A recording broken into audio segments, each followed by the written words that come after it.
If you like what we do here on Skiba News Nation, please like and subscribe, and also share with others so we can grow the biggest truth-seeking community on the internet. Huge shout out to all of our Patreons out there. If you like bonus content, you want some extra Skiba News Nation stuff, please go to patreon.com/Skiba News Nation.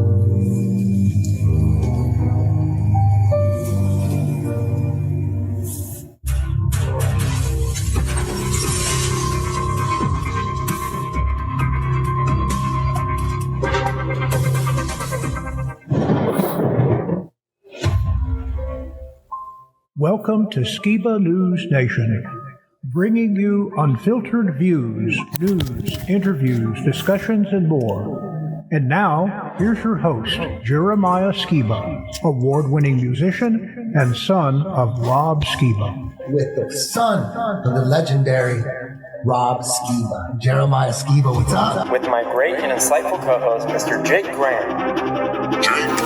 Dude, so much you do conspiracy news. It would be 10 times better than what you see on television. It's like I don't even want to wake up.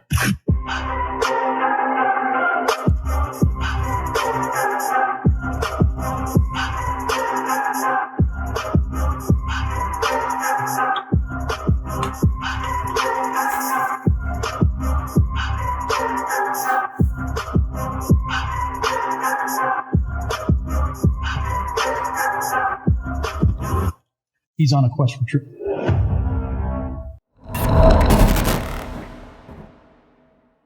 Welcome to Truth or Con. Our vision is to grow the largest and most profound exposition of truth in the modern age. Here, no truth is beyond reproach. An amazing opportunity for you guys to connect with one another, for us to ask hard questions for the presenters that are coming up, because we're all here with a common goal, to seek after truth together, seek after truth together.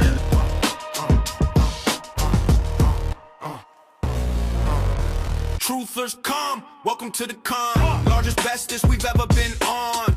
World stage, amazing speakers. Lifting the veil, we the truth seekers. Truth or con, we're on. Come along.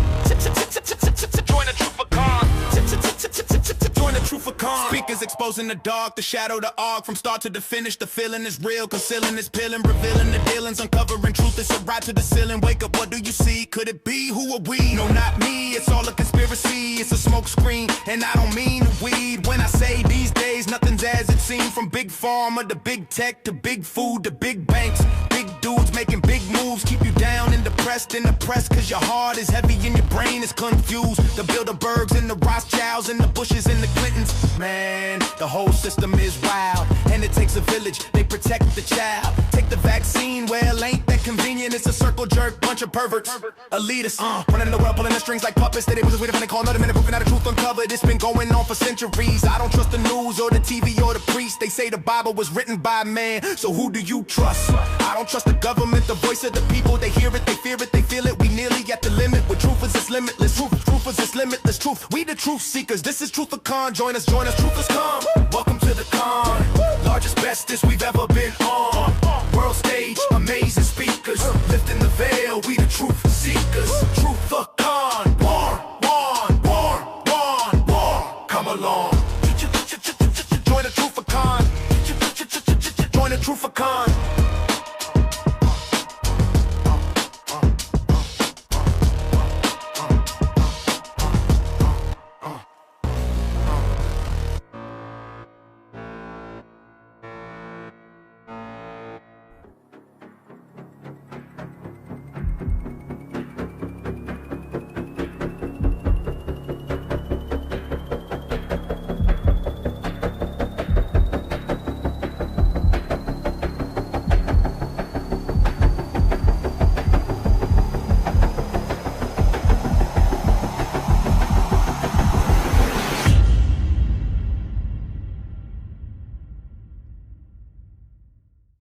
Bigger and better than ever before.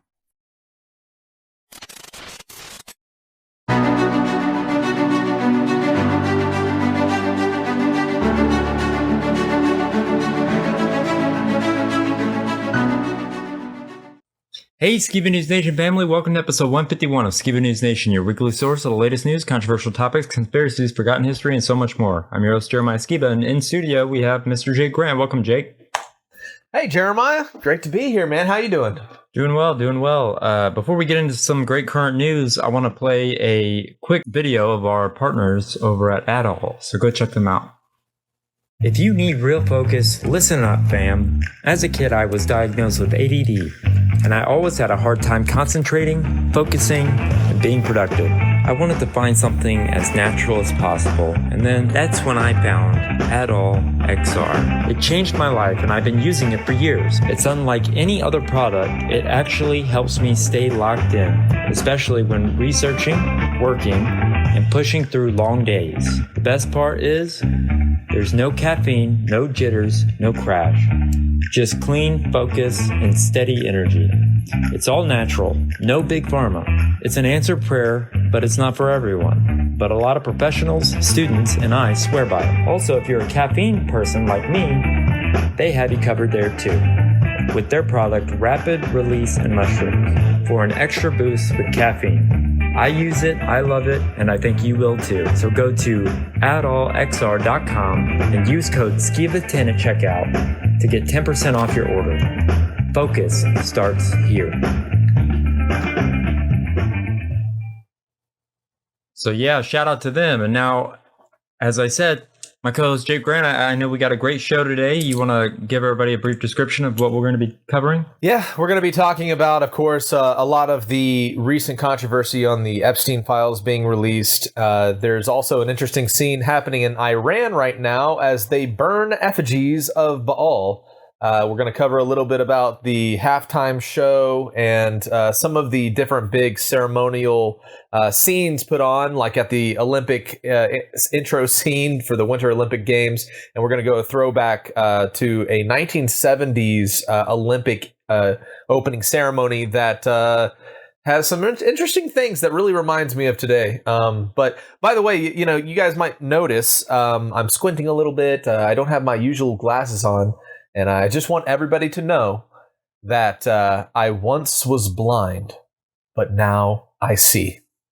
Much worse than when I have glasses, because my glasses blew off going down the highway as we were moving some stuff. So, hopefully to have those replaced very soon. But if you see me in studio squinting very closely at the monitors, because I can't see anything in studio right now. So I'm just going to go based on my memory and imagination.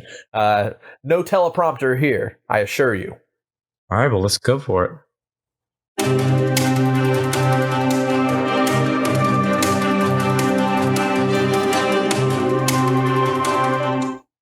Well, some interesting news being dug up.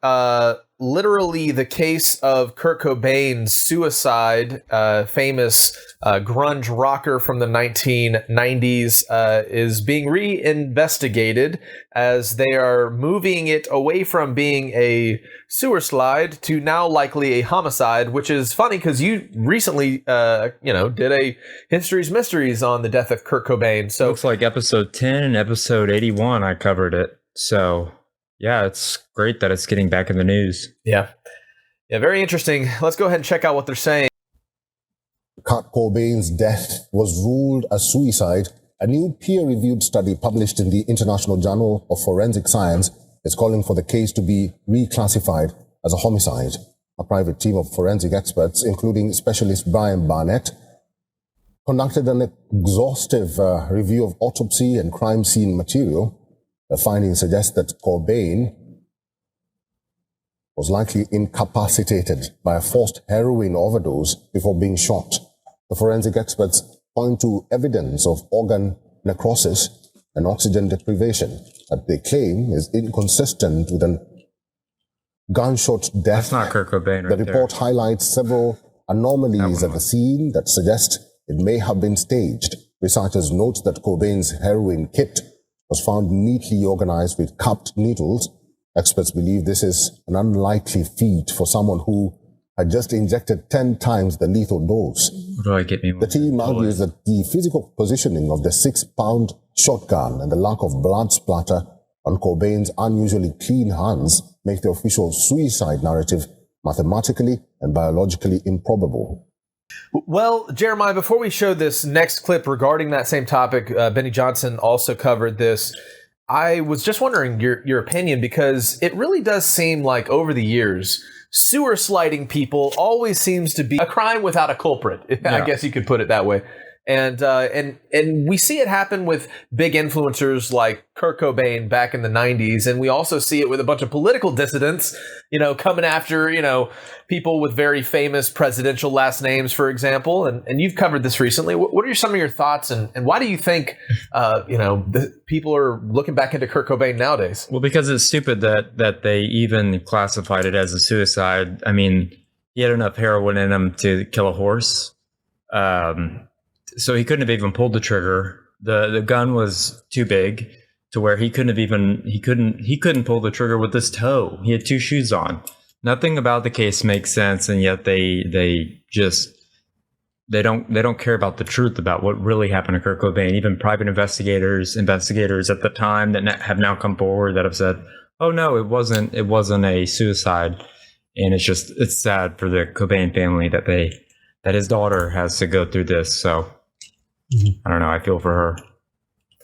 Yeah, it's very interesting as people reopen these cases. I remember you talking about in your History's Mysteries segment about how the investigator wouldn't work with Courtney Love because there were too many things that were coming up pointing to her. Yeah, Courtney Love hired this private investigator, and the private investigator said we were about to have him on the show, but he disagreed with us, our religious views, and he wanted to come on and debate us about that. But he was doing work for her, and then so many discrepancies came forward that he was like, I think she did it. And there's a couple other names that he brought up. There's a good documentary called Soaked in Bleach, which is very good. And there's another documentary called Kurt and Courtney. I think the Kurt and Courtney you can see for free on YouTube. But yeah. Yeah, I think it does relate to our current events regarding, some of these other people that turn up having taken their own life, supposedly. And isn't it interesting that the very person hiring the investigators oftentimes could be the perpetrator or the person behind the conspiracy in the first place? She was the only one to gain anything. She's the only one that could have gained anything when it comes to money, or he was worth so much more dead than alive to her in her mind, because they're about to get a divorce, apparently. So that's the lore. Yeah, to me, it's almost a really fascinating object lesson of how other kind of corrupt conspiracies happen, and it's generally the people hiring either the testing, looking at pharmaceutical companies. It's like when there's a red flag in the water, and it needs to be covered up, like a side effect or something, they hire the private study that gives them the all go pass, and so that using anyways, just the methodology is interesting. But let's go ahead and watch this Benny clip, just covering this a little bit further, and then we're going to move on to some other topics. Investigative journalist Chris Todd about his mysterious death. We concluded that, in fact, he was murdered on that night. It was covered up for decades, of course. Well, now the Daily Mail has come forward and confirmed those reports, that it was, in fact, a homicide. So we thought it was important to maybe re-examine that initial interview that we did with Chris Todd, where he laid everything out right there on video. And so now we want to replay that video for you right now. Chris Todd and his investigative work that discovered that, in fact, Kurt Cobain was murdered and it wasn't a suicide. Watch. Well, it's hard to believe it's been 31 years since the death of Kurt Cobain, the lead singer of Nirvana. I remember it well. I remember where I was standing in school when we got the news about Kurt Cobain's death, and many of us who were fans at the time were devastated. Of course, the official story is that he committed suicide. End of story, case closed. And we're all sad about it. But what if that is not true at all? What if he didn't commit suicide? What if, in fact, he was murdered? Well, that is the heart of a new book out now called To Kurt, I'm Sorry. Investigative journalist Chris Todd is really behind this book, really the writer behind this book and the investigator on this book. and he joins us now. Chris, great to have you back on the show. Welcome back. Yeah, Clayton, good to see you. Hope you've been doing well. I've been doing well. I have to admit, when you first reached out to me a number of months ago about this project, something you've been working on for many, many years, that I was blown away. Wait a minute. Kurt Cobain, of course, he committed suicide. That's the official narrative, right? I mean, that's the official story we've been told. Maybe you could just sort of set the stage there for us. What is the official story that we've been told all of these years later? Yeah, and I lived this too. You know, this is my generation, the 90s. This happened in 1994. Kurt's body was found on April 8th, around 8 a.m. on that Friday. And I was fed the suicide angle also, and I believed that for many years. I knew there were a couple things that were a little strange that had come out right away. Some of the toxicology, some fingerprint results. There was some stuff that looked a little sketchy, but I never looked into it. I mean, literally probably for 28 years. So the narrative is that Kurt Cobain took a Remington Model 11 20 gauge shotgun and put it inside his mouth and took his own life. So that's the official narrative. End of story, case closed, and we're all sad about it.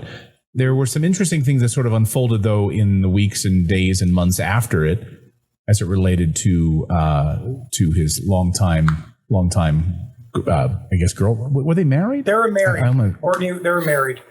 Courtney Love. Good divorce. Yeah. And then, of course, David Grohl and all of that. Maybe you can unpack a little bit of that drama that was unfolding in the months afterwards. Sure. And that drama continued for a year to 2 years, and even almost to this day. And I know that sounds weird. There's some people that still are on the Courtney thing and Dave and Chris and the Nirvana and Geffen records and all that stuff. In the very immediate aftermath, there was a private investigator. I don't want to say his name. I'd rather just people know who he is. He had recorded Courtney, he worked for Courtney. He did documentaries, radio interviews. He really kind of spearheaded the theory that he didn't think it was a suicide. Okay. That's encompassed his whole life, even to this day. So he was really pointing a lot of fingers at Courtney, but in Joseph's book, we never point at Courtney. And in my investigation, I never say her name. And Joseph tells us in the book, Kurt wasn't well known when he met him. And Dylan Carlson, another rocker from a band called Earth and Kurt's good friend, said to Joseph, my friend wants to meet you. He really likes your band. That was Kurt Cobain. And that's how he met him. He met him in about 1989. It was about 5 years before the actual demise of Kurt. So he's a rocker. He's a Seattle rocker, not as well known as Nirvana. Right. All right, so just a little bit of further information there regarding this opening of the investigation. Pretty interesting, and I grew up being a fan of Nirvana over in the Philippines. One of my favorite bands, and it's just really interesting that this case is being reinvestigated now. And if they're willing to question the sewer slide of Kurt Cobain, perhaps they'll reopen some of those cases with some famous presidential last names, if you know what I mean. Yep. All right, let's go ahead and check out this picture here, Opa. It's of Donald Trump has announced that the rededication of America to God will be happening very soon, about just under 100 days out. Now, this is a very, very interesting thing to me personally. Trump announced his plan to rededicate America to God on the 250th anniversary. And very interesting, the timing of this, really, because it was like exactly almost 100 days after the Super Bowl. And there was like this visual battle of stages. Really, of the TPUSA and the Bad Bunny Super Bowl halftime shows, and it's like this spiritual war is being trumped up, and you know, a lot of people are excited about this. Conservatives, Christians, wow, a first president in a long time to actually be willing to dedicate America to God, rededicate really, and it makes me wonder, Of course, I have my personal opinion on this and how it connects to different conspiratorial opinions on the kind of the church-state religion that's being revitalized, the revitalization of the old Roman Empire model, where you had a state-based religion. Something that I'm very interested in. I definitely am thinking I might go to that event, Jeremiah. Well, I might end up being there in D.C. There during this rededication event. And man, just I have a lot of personal thoughts, but one would be, don't claim a covenant with the God of Abraham, Isaac, and Jacob unless you're willing to obey him, because that's part of the blessing is, through, obedience and following after his ways. And that's how he blesses us. And when we covenant and we disregard his commands, then we get the curse, rightfully so, because we're trying to get the benefit. You're going to get the backhand, as it were. And so all good things in terms of just what it represents to a lot of conservative America. But at the same time, are we seeing a strange form of ecumenical Christianity rising in the American political scene? And who truly gets to define what God we're dedicating ourselves to, because there's a lot of opinions on who God is, what that God on the dollar bill actually is being referenced, and how we serve this God. I mean, some of these Epstein types were definitely worshiping a God, but it wasn't the one that you might find in the Bible. Wait, it's actually, yes, it is. Just one of the bad ones that they were like murdering and burning babies to. So anyways, let's check out this next clip here. Now, what we see here is somebody just recreated the U.S. strike in Venezuela as an anime. And they're using AI to do this, but the internet is losing it. And this is that talk of the super advanced military prowess that the U.S. demonstrated when they went in and took Maduro out. So check this out.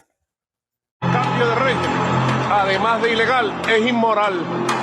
Y aquí no lograrán ni colonizar, ni esclavizar, ni a Venezuela, ni a América del Sur, ni a nuestra América.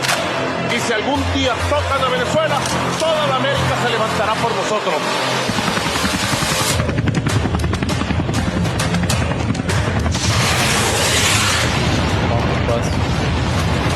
Hell out.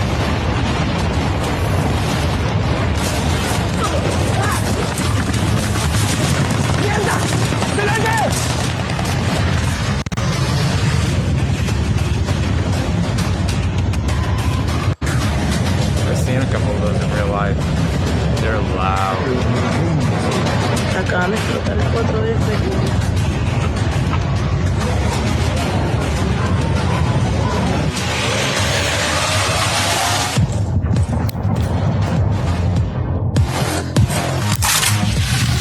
So now let's go to reaction that's pouring in from world leaders this morning who are waking up to a new reality with what happened overnight. Oh, man. I thought that was really cool. And just the fact that AI can do something like that now makes me very excited for the future creative possibilities. But check out this picture here. It's posted by the State Department. It's like, oh man. Oh, I remember when he did that. Enemies of America have been put on notice. And it's like well, those are like little drones. You know about the drone that was reported over, where was it? Somewhere in Texas. Yeah. And they shot it out of the sky. Yeah, just recently there was some cartel drone activity on El Paso. I wasn't going to cover today's segment, but it is actually current news that airspace for drones is being shut down because the cartel allegedly is using it to, do drones to fly in. So very, very interesting. Let's play this next clip. I think it's pertinent to some of the words of Trump, and as we see kind of the revitalizing of the American warrior spirit with the War Department and all that's happening on the world stage. Watch this. AI is going to be maybe the biggest thing, bigger than the internet, bigger than anything else. We are leading China by a lot. We are leading everybody by a lot. They're all building their factories here. And you know what I did for the electric? Because they need twice the electric as we currently produce for the whole country, which is crazy. Nobody can do that. But so what I did is I came up with a concept. Each building that is built is going to generate their own electricity. They're going to build their own electric plant. We are building numbers of AI. And by the way, also auto plants, everything. Right. We're building everything. AI is a big deal. AI is going to be maybe the biggest thing, bigger than the internet, bigger than anything else. We are leading China by a lot. So why AI? And how does it relate to the escalation of conflict on the world stage? Is the future of warfare is going to be determined by who has the smartest AI capabilities. Well, you know, what's crazy is GPT has assistant mode where you can have your own GPT assistant, which is crazy. I've tried to play around with it, but it hasn't really caught on to me yet. But it's very strange. There are all these different modes that they do, and just the fact that it can be in my hand or your hand or anybody's hand is interesting, scary, interesting, cool. Who knows? Yeah, it's very interesting. It's a twofold thing. It's not only the need for AI to be able to compete both militarily, technologically, it's also the resources that are necessary to build this infrastructure is fueling some of the world conflict that we're seeing today. The heavy earth metals and various things that are required for these computing technologies, it's driving conflict. And so all of this is tied together, and it's why, you know, we see an escalation of tensions on the world stage, and also why we're going to see a era of warfare that, you know, has never been seen before, especially with, you know, drone technology and all that kind of stuff. Soon to be battle robots, you know. Anyways, let's hit this next clip here. Sometimes I just get so disappointed. I feel like because I've been here studying this for the last 4 years that everybody should know what I know. So when people put out things and they make comments, I kind of get a little bit irritated. And I've realized that it's technically not your guys' fault. So I wanted to apologize. And I wanted to talk about Bill Clinton and some of the crimes and some of the whistleblowers that have came forward over the past, and maybe you guys weren't aware of. So when you hear President Trump say things like this. But it bothers me that somebody's going after Bill Clinton. See, I like Bill Clinton. I still like Bill. What do you like about him? I liked his behavior. I think a lot of the disappointment in my voice comes from the standpoint of the amount of potential that Trump had to save this country and how easy it would have been and how much support he had in what we gave him between the House, the executive, and the Senate. And then to hear somebody say things like that when you know very well that Trump has heard from these whistleblowers. Kathy O'Brien made international news for years. She's still on thousands of podcasts all across America. If you just search Kathy O'Brien, you're going to be able to find her content. But I want to show you what she was saying about Hillary and Bill Clinton. So that way you have an understanding. When you hear people like myself and you hear that outrage in our voice, don't feel like we're attacking you or we're being disrespectful to you. We're just frustrated with this administration and the opportunity that we gave him and how he's squandering it and just pissing it away because it seems like he's bribed and blackmailed Mossad agents over in the Middle East. So let me know what you guys think. Drop some comments below. Trauma to carry out my first trial run operation. An enormous quantity of cocaine had been flown in on one of these operations, and I was to deliver it into the neighboring state of Arkansas. By that time, Bill Clinton's drug operation was in full swing. He was governor of Arkansas, and I delivered this cocaine to a remote airport in Ouachita Forest, which I've since identified as Mena Airport. I also delivered a little packet of information and a small quantity of cocaine, a personal stash from J. Bennett Johnston, to Bill Clinton. I delivered it to Bill Clinton, and he cut out 2 lines of the coke, and he did inhale.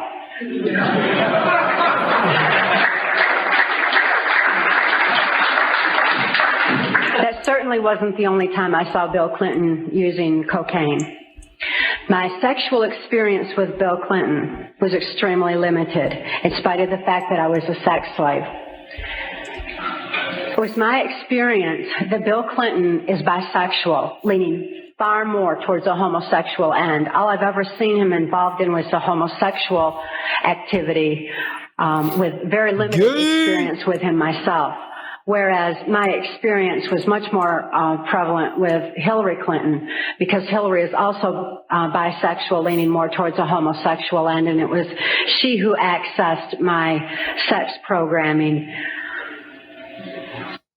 I think with the overwhelming amount of evidence that's come out in the Epstein files, and the fact that President Trump and the mainstream media and every other goon squad in the White House Waterboy crew is trying to convince you, the American people, that you should just shut up, move on, pay your taxes, and be a good little slave. There's no credible information. None. If there were, I would bring the case yesterday that he trafficked to other individuals. And the information we have, again, is limited. So the answer is no one? For the information that we have. In the files? In the case file. Okay. I think that that's becoming unacceptable. And I think if more and more of us don't start waking up and more of us Americans don't start getting our crap together, we're going to find ourselves in a very bad position. So I'm just trying to play my part and wake up as many of you as humanly possible. All right, so why is this interesting? This little clip kind of rehashing and explaining the past that we know about Clinton is actually, as of today, in the recording of this, live right now, they're doing a deposition of the Clintons in relation to the Epstein files. So why is this significant? Because right now, there's some conservative politicians grilling the Clintons regarding the Epstein files. And we'll be able to cover that more completely in the future after we have time to review through it all. Just briefly, check this out. Self-driving cars aren't driving themselves, apparently. Recently revealed, Waymo admitted that their autonomous vehicles get remote help from human operators in the Philippines. When AI can't handle real-world situations, the robotaxi revolution is secretly being powered by underpaid workers at 8,000 miles away, making split-second decisions while Silicon Valley sells fully autonomous vehicles. Automation isn't replacing humans. It's just hiding them overseas where labor is cheap. So that was something interesting, because I know we've been covering the Waymo topic. All right, so I caught this just earlier this week, and this is just a fascinating just scene of a real world robbery happening in Italy, involving an armored truck carrying cash, and it's pretty crazy. They stopped the whole highway, and I'm just showing this because recently the crown jewels that were stolen from the lure were demonstrated how badly they were damaged. But check this out. Let's play this video. Stanno rubando il furgone, guarda. Guarda, guarda, guarda, guarda, guarda, guarda. Guarda. Hanno rubato il furgone. Guarda. Guarda. So pretty crazy armed robbery incident happening there in Italy. All right, let's go to the next clip here. Scoppiare in diretta. Guardali, guardali, guardali, guardali. Just recently that big cold patch had something hitting the news. I thought it was really interesting. They were reporting on a giant crack forming in Lake Erie. That's a lot of crack, Jeremiah. That's eerie. Yeah, it's eerie how much crack there is. Yep. But when I saw this, I was really interesting. The reason this is actually a interesting news story is the last time Lake Erie froze over completely like this was many, many, many years ago. And I was like, man, I wish I could have traveled up there and gone out on an ice sledge and checked out that crack in the Lake Erie, because it looks kind of like a significant crack. There's a lot of crack there. Thought that was interesting, since it was such a big deal crack. It's breaking news. Let's hit this next clip. So like I said, I just had burglary on my mind because I saw that other armored vehicle job done there in Italy. And here is the after photo of the crown jewels from that story we covered where the lure had been ransacked and they stole all the crown jewels. And it's actually the last time I was live here in the studio, Jeremiah, that we covered this story. So funny that the next time we got back here in the studio, they have a before and after photo ready for us. And, supposedly they're only offering like roughly around $50,000 for the repair job. What did it deflate? Yeah, it looks like they stepped on it or something. Oh, man. But they did say they recovered all of the different jewels and stuff, and they were just looking for somebody kind of bidding out who was going to be doing the repair job. And I'm like thinking, $50,000 to fix something this precious and this rare. I'm like, I feel like that's such a low ball. Like, man, $50,000 only? Like, I feel like the next news story is going to be breaking news. People hired to repair the crown jewels have now disappeared with them because they didn't get paid enough, Oh, man. But anyways, I just thought it was really crazy. We see there the crown being reclaimed, but all of these real world events sometimes I believe have almost like a spiritual rippling parallel to some kind of messaging to the world almost. It's like, what does it represent? The crushing of a crown. It's in a lot of ways that can have a metaphorical imprint on the minds of mankind, whether it was intended or not. And so I know the French that are probably looking at their, representation of their crown jewels and royalty, looking at that being stepped on, like, what does that do in the subconscious of a culture? Pretty profound things. But anyways, we're going to tap in on this rippling effect of how what we absorb media-wise influences us culturally, and how it can have real-world implications and kind of how it influences people. And next clip here. So right as of today, live, Bill and Hillary Clinton's testifying regarding the Epstein probe. So this is something that I'm sure we're going to cover further in our later live stream this Sunday. So please make sure to tune in, because we'll probably have some good, tasty tidbits from this, because such a big name, political family that seems to be tied to a lot of this conspiracy. There's got to be something interesting that came out of this, but we don't have enough time to cover it today. But just want you guys aware that it is concurrently going on. All right, let's go to this next clip here. All right, so this was a clip from Owen Benjamin pointing out seemingly the gaslighting that's coming from Mrs. Bondi. Pam Bondi. So let's watch Pam Bondi trying to redirect everybody's thoughts into the success of our booming economy, and see Owen's analysis of it. Check it out. Smashing records. Americans' 401ks and retirement savings are booming. That's what we should be talking about. What does a Dow have to do with anything? That's what they just asked. Are you kidding? The century of humiliation happened to the Chinese. It's like, oh, we control China with what? Dollars? This is a 5,000-year-old civilization. They remember. Check out this Chinaman. Former Prince Andrew, Donald Trump attended various parties with Jeffrey Epstein. I want to know, were there any underage girls at that party or at any party that Trump attended with Jeffrey Epstein? She's now going to act like she's offended, and it's unimaginable that someone would ask her that. Ridiculous. And that it's just so... How could someone ever accuse a widow of a crime? It's a widow. The spider is called a black widow. 10% of male homicides were done by their wife. Trying to deflect from all the great things Donald Trump has done. There is no evidence that Donald Trump has committed a crime. Everyone knows that. The Chinaman does not buy this shit. They aren't Midwestern fucking whites that believe anything you tell them. They're Chinese, okay?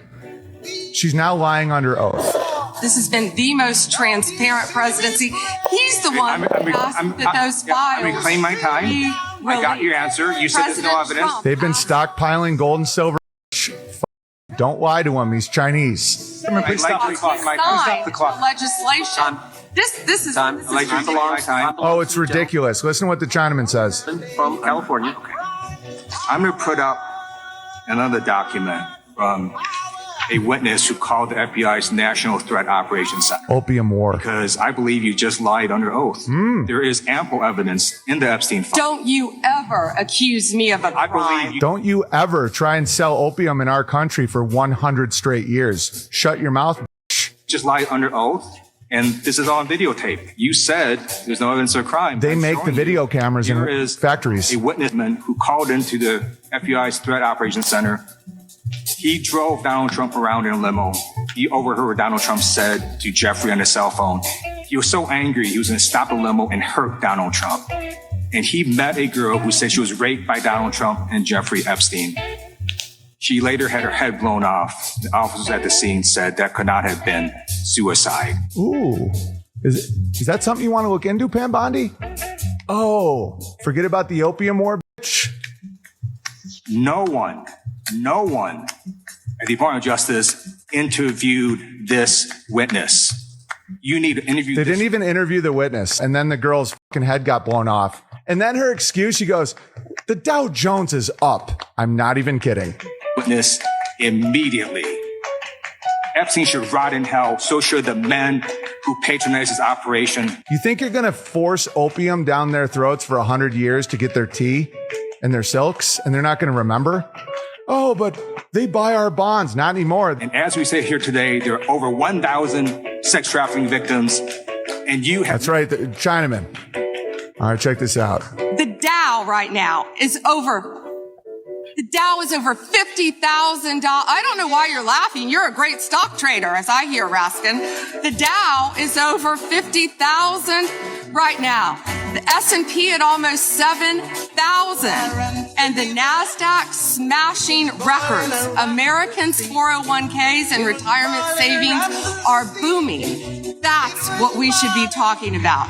We should be talking about making Americans safe. We should be talking about, what does a Dow have to do with anything? That's what they just asked. Imagine like right-wing Christians being satiated by money.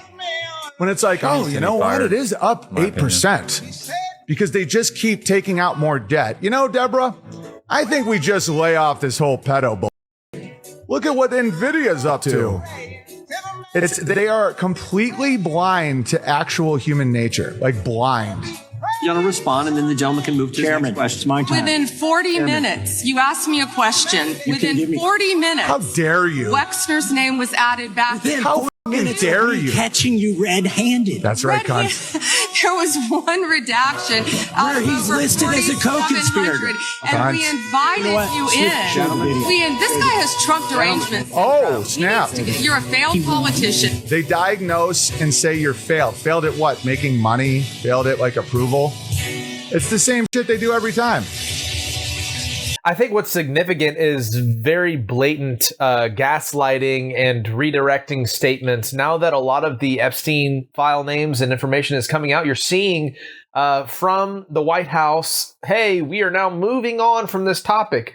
We're no longer going to focus on this topic. Well, if you noticed in that video that she had a huge binder with, probably 1,000 or more pages in it. And she was leafing through those pages as the committee was asking her questions. So she had canned answers. And if she didn't have it in her book, then she tried to redirect it to something else. Yeah, that's very interesting. That's classic politics, though. Politics 101. Yeah, very interesting. She should be fired, though. I don't think she's doing a great job. Yeah, to me, what is interesting is you saw a lot of backpedaling in the Trump Justice Administration regarding the Epstein files. We saw Kush Patel basically saying, no, there's no such thing as files. And then now we have all of the emails and stuff with unredacted names being announced. There was recently somebody who went and called out that there was like 5 or 6 billionaire names that for no reason were redacted from the files. And he just like at liberty announces the names that he read from the unredacted files just on purpose. And so actual names of billionaires are getting mentioned. Actual thing, attention wise is being pointed at this. And it's just really interesting. All right, let's go to the next clip here. So it's getting really dark because the Epstein files have come out. There's so many things being confirmed of all the tinfoil hat wearing conspiracy theorists, such as how they dispose of these bodies of these abused victims. Jeffrey Epstein ordering gallons and gallons and gallons of sulfuric acid, and even the timing of some of the orders for these barrels of body dissolving acid being very questionable, like hiding evidence type timing. Let's move on to this next thing here, which is something very important I wanted to show everyone. And this next clip, so this is a breakdown of the psychology, the neuroscience of the Epstein files. And Jeremiah, this is one of my most important segments for all of this that I wanted to point at is in previous episodes, as we've covered the Epstein files, it is a psychological trauma for all of the world that is being exposed to the information. And not only is it bad because it's putting the verified knowledge of these atrocities at the highest levels in the minds of basically everyone down to school children, but it's also, opening the way for copycat mentality and people to be like, oh, that might be bad, but I want to worship Satan just like them. And, just kind of like we see with famous murderers, copycats arising. But this video breaking down the neuroscience of the Epstein files being digested by the whole world is very interesting to me because just like I said, last week we covered the Gmail account where you individually can go through and like as if you have access to his personal Gmail account, Epstein, and you can look at all these things yourself. You can find all this stuff yourself. But like I was saying, it's like searching for a piece of hay in a stack of needles, right? And the psychological damage and influence that this trauma of this apocalypse is going to have and how this is going to affect maybe, the temperaments and the violence of people and all of that. I mean, it's all very significant. So let's watch this clip together. Talking about the Epstein files, but nobody is talking about the neuroscientific effect on the population and why this is being done. For months, nothing was coming out about these files until 3 million pages of horrific atrocities were released to us all at once. This is the perfect recipe for mass vicarious trauma. Our amygdalas, the fear center in our brains, are hyperactivated, causing outrage, disgust, and hypervigilance. And at the same time, the prefrontal cortex, the thinking rational part of your brain, is down-regulated. And this is happening across millions of people at the exact same time. And so, as a result, social media is flooded with content about this. I guarantee you, it's all you're seeing on your For You page. And this leads to desensitization and mass compassion fatigue. Compassion fatigue is empathetic burnout. It is well studied in the medical field and in first responders. And it is when your amygdala physically cannot fire anymore. And so the outrage, the disgust, it's replaced by a numb helplessness. And so these files have been systematically released in such a way as to mimic trauma neuroscience, leaving the entire population feeling helpless and numb. So listen, I have known about this information for years before this was released. I know how these people think. I know what they are trying to do. They want your outrage. They want you to feel helpless. They want you to feel numb. They are trying to rob you of your human empathy. And so the way to beat them is to set your heart ablaze. Kindle the fire within, not to burn down the world, but to bring light into the darkness. Control your outrage, control your attention, and focus it on what you can actually do in your life to bring light into this world. This is going to reactivate your prefrontal cortex and recruit your reticular activating system to harness the full power of your brain to actually find solutions to make the world a better place rather than just being depressed about how dark and terrible it is. And so yeah, I'm angry because they can't keep getting away with this, but the way to stop evil is with love. And so I'm going to love even harder. I'm going to work even harder every single day to make the world a better place where light can shine, where people don't have to be afraid, where terrible things like this don't happen. And I hope that each and every single one of you is there to help me. Well, have you wondered why these files dropped recently, Jeremiah? Like, we were waiting for a long time, and we've been talking about these Epstein files and, the details since way back to QAnonymous days, and the WikiLeaks releases kind of, being the first wink towards this information coming out. Why is it that it dropped the weekish before the Olympic Games opening ceremony, the Super Bowl? perhaps this is why they waited, because it was the most opportune time to cause the least social ripple waves. Because in a way, if they drop the files, they confirm all the conspiracy theorists, and everybody has to go back into sleep mode because they want to go party, for the Super Bowl. It's like the perfect timing. It's the perfect timing. And not only this, but the timing of the announcement of the rededication of this nation to God, right after all these people finding out that the people running our nation have been actually worshiping Baal, the god Baal, and Satan himself, in their sick, different, perverted, and human-eating ways, right? So this is what I'm trying to bring to our audience's attention: is the timing is it's not happenstance. The timing has very meticulous thought, planning and all that behind why and when they chose this time to dish out this information. It is tied to the planned helplessness. It is tied to, they're doing this evil stuff, but I'm just a normal person. I can't impact this. I can't do anything. That's exactly what I think they want. It is a psychological warfare thing. So let's click this next clip here.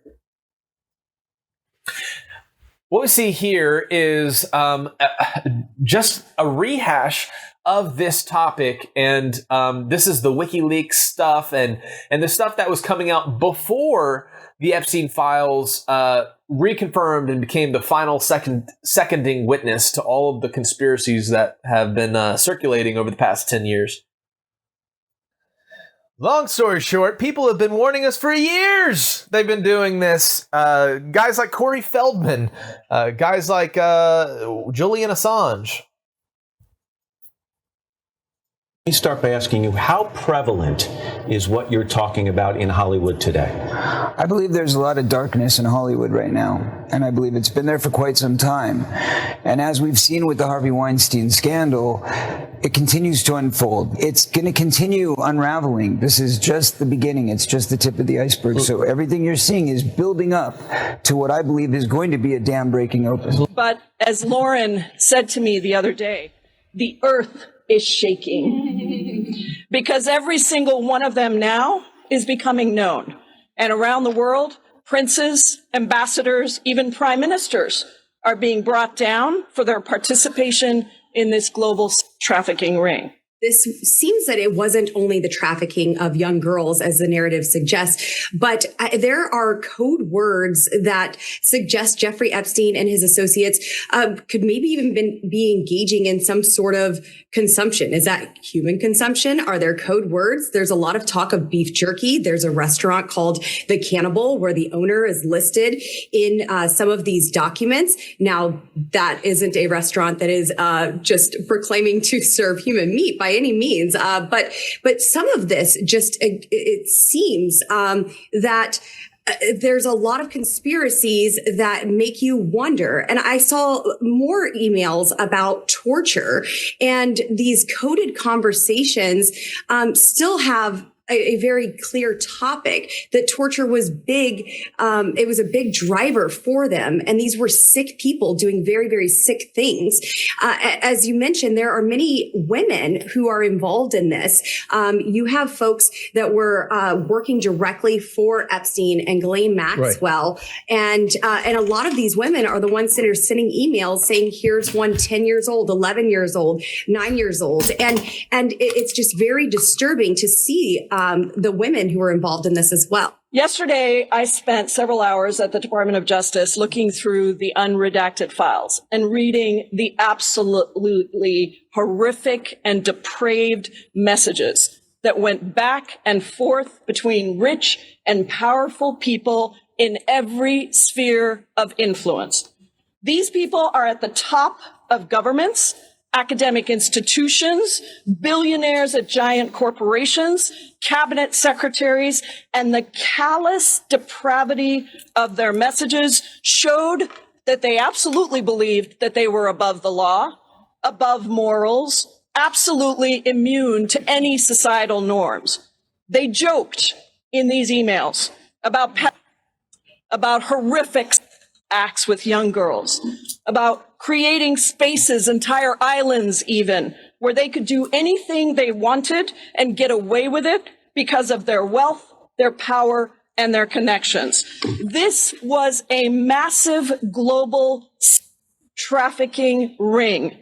Newly released documents tonight say President Trump personally warned officials about Jeffrey Epstein decades ago. An FBI interview summary describing how President Trump called the then Palm Beach police chief to tell him, "Thank goodness you're stopping Jeffrey Epstein. Everyone has known he's been doing this." Adding people in New York knew Epstein was disgusting. He kicked Jeffrey Epstein out of his Mar-a-Lago club because Jeffrey Epstein was a creep, and that remains true. And this call, if it did happen, corroborates exactly what President Trump has said from the beginning. But President Trump said this in 2019.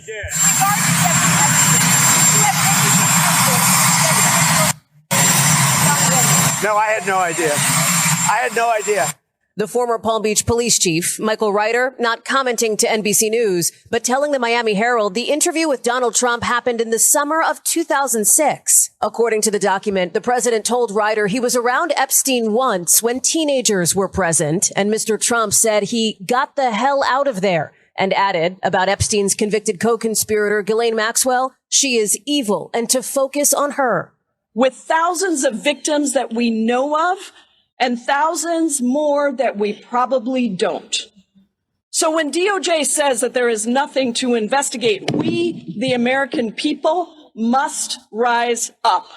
We must allow the courage and the determination of the survivors who have spoken out at great risk to themselves to push us to never give up until every single one of these predators and predator protectors is brought to justice. It is the voices of the survivors ringing through in the darkness of all of this horror that has gotten us this far. And in speaking to so many of them myself, I know that this effort is not just for them. They're not doing this just for them.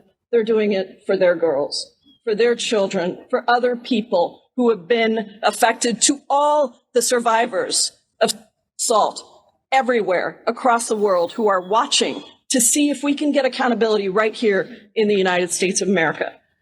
Many rich and powerful people thought over the decades that they got away with this. They definitely did. You can see it in the emails. You've just told me that this is still prevalent in Hollywood. So every day you wait, every day you try to raise money, I would imagine you believe that children are being abused by pedophiles in Hollywood. Absolutely. So why are you sitting down talking to me? Why aren't you sitting down with the police right now? I've told the police. In fact, if anybody wants to go back to 1993, when I was interviewed by the Santa Barbara Police Department, I sat there and I gave them the names. They're on record. They have all of this information, but they were scanning Michael Jackson. All they cared about was trying to find something on Michael Jackson. Who you said, by the way, did not abuse you. Who Michael was innocent. And that was what the interview was about with the police in 1993. I told them he is not that guy. And they said, well, maybe you just don't understand your friend. And I said, no, I know the difference between and somebody who's not a pedophile, because I've been molested.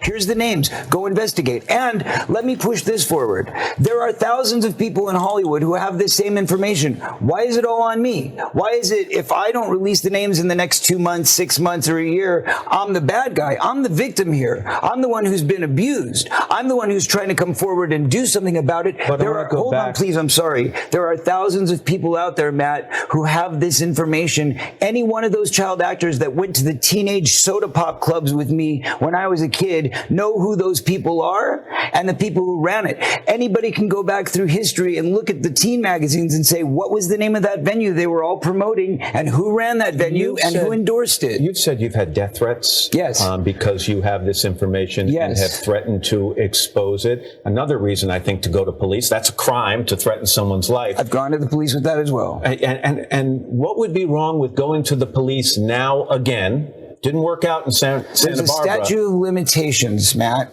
in the state of California, which protects people. It's not that way in New York. It's that way only where the movie industry is, conveniently enough, in California. That's the seriousness of this. You cannot, because if I were to go to the police, I would be the one who's getting sued. Henceforth, I need a team of lawyers and I need a team of security to be around me at all times to keep me safe so I can get this message done. I'm not playing around. It's serious stuff, and I vow I will release every single name that I have any knowledge of. period. And nobody's going to stop me this time. Exactly. Somebody stopped him. And man, it's really interesting to see a revisit of these things that we were seeing back in 2017, 2018, the WikiLeaks releases, the claims of Julian Assange and Corey Feldman and all these people that were coming out trumpeting that this was happening, and yet they were buried by the mainstream media. Well, I have mixed feelings about Corey Feldman because he claims to be like best friends with Corey Haim. It's like a whole lore behind him. I think his claims are a little kind of weird, but I would just say look deeper into it if you're really interested. But what he's saying is spot on when it comes to pedophilia and the Hollywood elites and stuff like that. But he might have been more a part of it than he leads on. That's all I'm saying. Very interesting. And it kind of reminds me of that same the same mindset behind somebody calling for an investigation and them being the very perpetrator, right? And so we have to always be very careful when somebody is trumpeting that they are going to uncover the darkness. Sometimes they could be the darkness themselves. Yeah, check out Jim and Them. That's the name of their podcast, but they go hard on Corey Feldman. It's pretty funny. All right, so that was a recap of previous things that had people looking into, Pizzagate and, all the different Hollywood elite circles. Let's hit this next clip of more concurrent uncovers.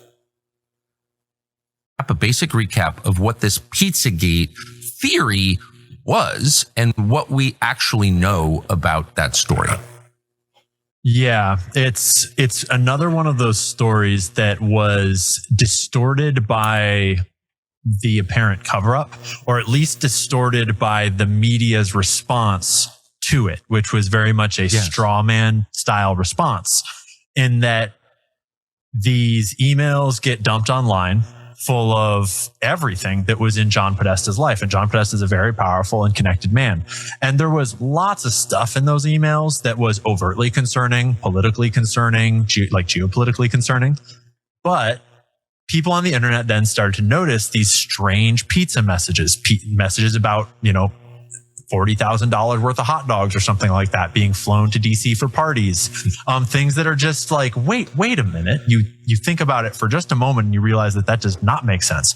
And overt references to children too. Like these kids ages like 7, 8, and 9, or I forget the exact ages, will be in the pool and it'll be heated and they will be there for, it's like, wait, what are we talking about? So people started to dig into what these weird emails were.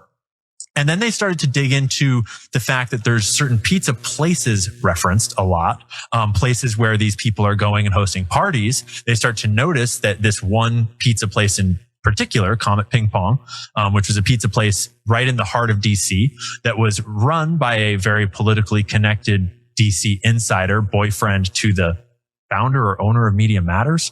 A bunch of strange coincidences. They start to notice all these strange coincidences around this pizza shop. And they noticed that the Instagram of this pizza shop is full of very disturbing images of children.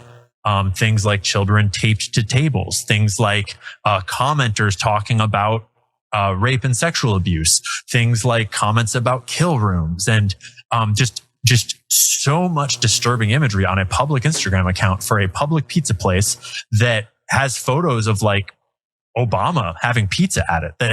That in these emails, Podesta is talking about going and having, lunch at this pizza place with all these very high level political people. And it started to get very strange. And so Pizzagate itself spiraled out into a lot of questions and concerns and genuine investigation. But then it got distorted by the media response, which felt a lot like an immune response to a dangerous virus. And the media response then packaged up all of these very legitimate questions that never got answered. And it repackaged it as these crazy people on the internet think that Hillary Clinton personally is running. She's the top. She's the head of a satanic pedophile cabal, and the whole thing is being run out of the basement of this pizza place. you see like the absurdity of the sort of wrapper they put around this, which no one was claiming that. No one was claiming that Hillary was running it. No one was claiming that it was all out of the basement of this piece. They were just asking a lot of questions about very legitimate, strange things. And then a very weird event happened where, as the media is running this big kind of smear campaign on these questions, a guy conveniently walks into that pizza place with an AR gun and shoots the place up, doesn't hit anybody, but manages to shoot a bullet straight through the hard drive that's in the back room somehow, and gets arrested by police very publicly. They have a big photo shoot, and he gives a couple of sound bites as they're hauling him off that are something to the effect of, I was so convinced that it was all real and that it was all here, and it's just not, or something. And so it's like, wow, that is sure convenient. That good thing that Hillary Clinton's not personally running a giant satanic pedophile ring out of the basement of this pizzeria, which no one was alleging. And that was sort of became the wrap-up smear, as you know, Nancy Pelosi has described to us in the past how a wrap-up smear works, where you wrap a problematic narrative up in a false representation of it, and then you have something crazy happen, dangerous, crazy, objectionable happen around that. So then you can look at it and say, that's dangerous. These conspiracy theories are dangerous. And anyone that engages in these conspiracy theories is dangerous. So we can censor them all off the internet because it's been debunked. Don't pay attention to the fact that the guy that owns the pizza place that has the images of children on their Instagram is the boyfriend of the guy that runs Media Matters, who is one of the primary debunkers of these things. So those are the sorts of weird things that happened around the breaking of Pizzagate, and no one ever got any answers. No one in government ever took it seriously. And all those emails are still out there floating. They're harder to find these days, but they're still out there. And the Instagram accounts were preserved in various formats online, archived. So you can still find a lot of the evidence, but it's a lot harder to verify now, because you do make a great point about the current email release that a lot of bullshit gets mixed in and a lot of stuff of questionable veracity gets mixed in. And so you have to be very careful about sourcing it all, especially 10 years down the line with something like Pizzagate. But may I ask, do you know if it's true? And I believe it is, but so the man you just referred to who shot up Comet Pizza in Washington, which by the way was like very close to my house where I brought my children there because it was the pizza place in my neighborhood, which the whole thing is so weird. One of the reasons I didn't take it seriously, I was like, oh yeah, that's right. That's on Connecticut Avenue. It's right. Too close to it. But the guy who shot it up, who seemed a little bit off, right, was just shot to death last month, right before these emails were released, by police in North Carolina, who pulled him over apparently on suspicion that he was a fugitive of some kind. I don't think that he was. They said he reached for a gun and two cops killed him. That same guy was killed right before the document release. Is that true? I heard the same reporting. Obviously, at this point, I don't really know what's true. The whole world feels a little bit like the Matrix, but yes, I read the same reporting. And the nuance was not lost on me. But I don't know about you or anyone else, but I was in no way expecting to find pizza references in the Epstein files. Even though I had dug deeply into the Pizzagate stuff, and even though we know that Jeffrey Epstein is a human trafficker that is, trafficking in the same things that Pizzagate would allege gets pizza references, it just never occurred. I wasn't expecting any pizza references. So it kind of blew my mind when suddenly there's like 800 and something references to pizza in these emails. And especially you picked out some really great one, like obvious ones, at the opener there, where, pizza and grape soda is a very overt pairing, that I'm not sure I've ever seen anyone actually eat as a pairing. Well, and also, these are people, well, first of all, in this exchange, apparently one guy's a physician and the other is Jeffrey Epstein. And these are health obsessed people. These are people who talk about getting blood transfusions just to extend their lives.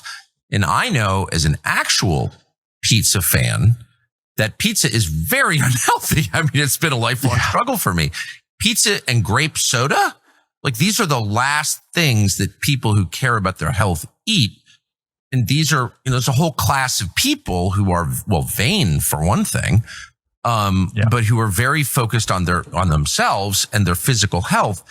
And it just sort of, I don't know, it's a lot for me to believe that the one thing that Epstein's friends and John Podesta's friends have in common is they both have a steady diet of pizza and grape soda. Like, I just don't believe it. And not only do they have a steady diet of that, but they feel compelled to email each other about it with very weird verbiage. How many grown men email each other about getting pizza, or about how tasty the pizza was, or about how many slices you can slice a pizza up into, or how many people will be at the pizza party? Then there's another email in the current dump that is even, it stuck out to me because it has the word red hook in it, which at first I didn't have the context, and it seemed suspicious, the words red hook, where it was someone was emailing asking if another guy can go to Red Hook for a pizza meal later. And then in looking into it, it turns out that Red Hook is the address of where Jeffrey Epstein's Virgin Islands businesses are domiciled. It's on the marina where you would leave in the boat to get to his island. The reason this is significant is because when the first election in 2016, back in those days, and the first big John Podesta Pizzagate email scandal stuff, people that brought up Pizzagate were being totally gaslit. They were being, called conspiracy theorists. They were being made fun of for looking at these symbols and, oh, you're looking into all this stuff. And it turned out it was all true.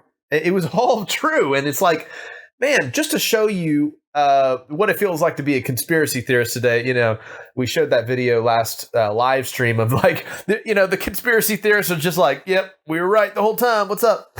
But man, it's a very serious thing. I mean, are you going to ever be able to eat pizza after this, Jeremiah? Be honest. Yeah, I think so. Okay. But not that kind of pizza. Not that kind of pizza. Okay. No. Not from that place. Man, I think after this, we're just going to have to start calling pizza something else. I was going to order pizza tonight for you. Oh, really? Well, we're going to have to with some grape soda. We're going to have to call it a tomato pie. Tomato pie, no longer pizza pie, a tomato pie. Tomato and cheese, please. Anyways, all right, let's hit this next clip. For those of you who have not seen the 1992 Barcelona Olympics ritual, because we recently covered the weirdness of the Winter Games opening ceremony, I wanted to show you how even back in 1992, they were telegraphing things that we saw in 2020. So it's all a script, and they use these big world spectacle events like the Super Bowl and the Olympics to prime our minds so that we kind of subconsciously, I guess, follow this. You'll get a better picture of it here in a moment, but it's made of dead humans. Okay, so did you see that virus being brought in, and it's like literally like the same shape as the poster for COVID, that they were putting out? Oh man, this stuff is, to me, so interesting sometimes, but it's hard to watch these things and not feel that imposed sense of helplessness, because you see them choreograph it to you, and then you see it play out on the world stage, and then you're like, well, if they tell us they're going to do it, and then they do it, then there's nothing I can do. And that's exactly what the last video talking about the neurological effect is trying to, point out to us. All right, let's watch this next clip here. However, what we're seeing right now over in Iran, as protesters were getting slaughtered by the thousands and thousands, they're simultaneously burning massive effigies to Baal with Jeffrey Epstein and Donald Trump's face pictures pasted onto the side of it. Let's play this video.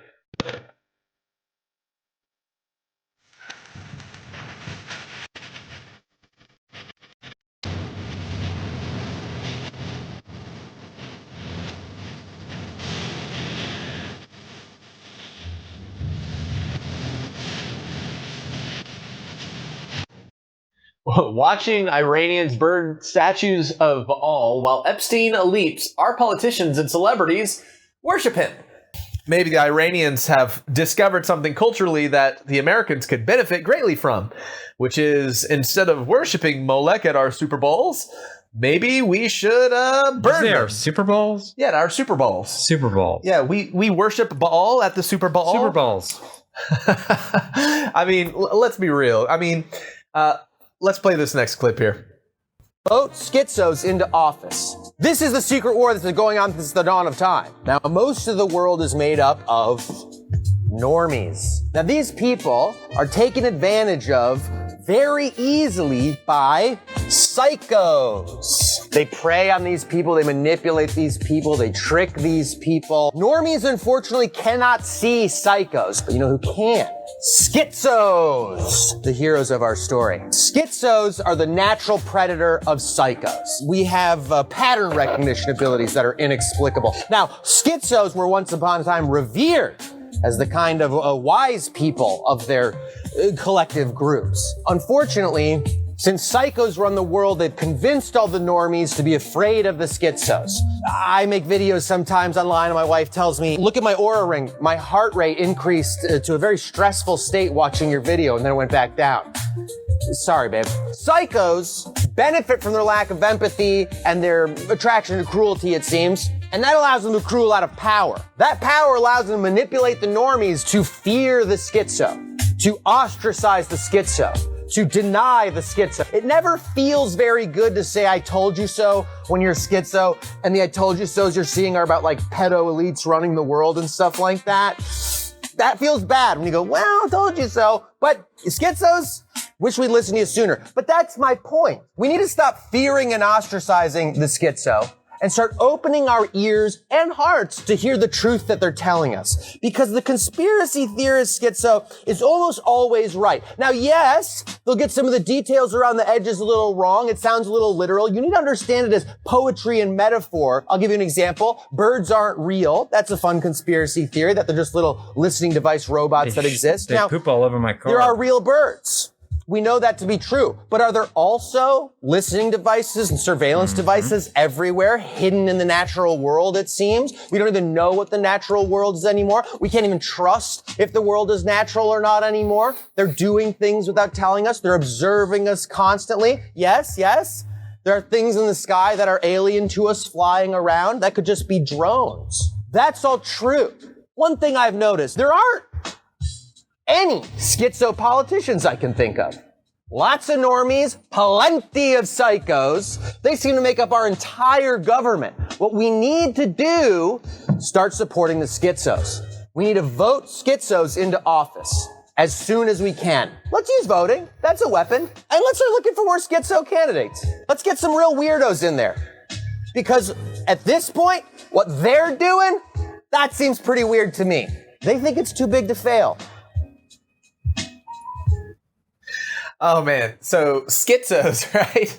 I often have joked about how if there were biblical prophets walking among us today, then they're all likely in the mental asylum.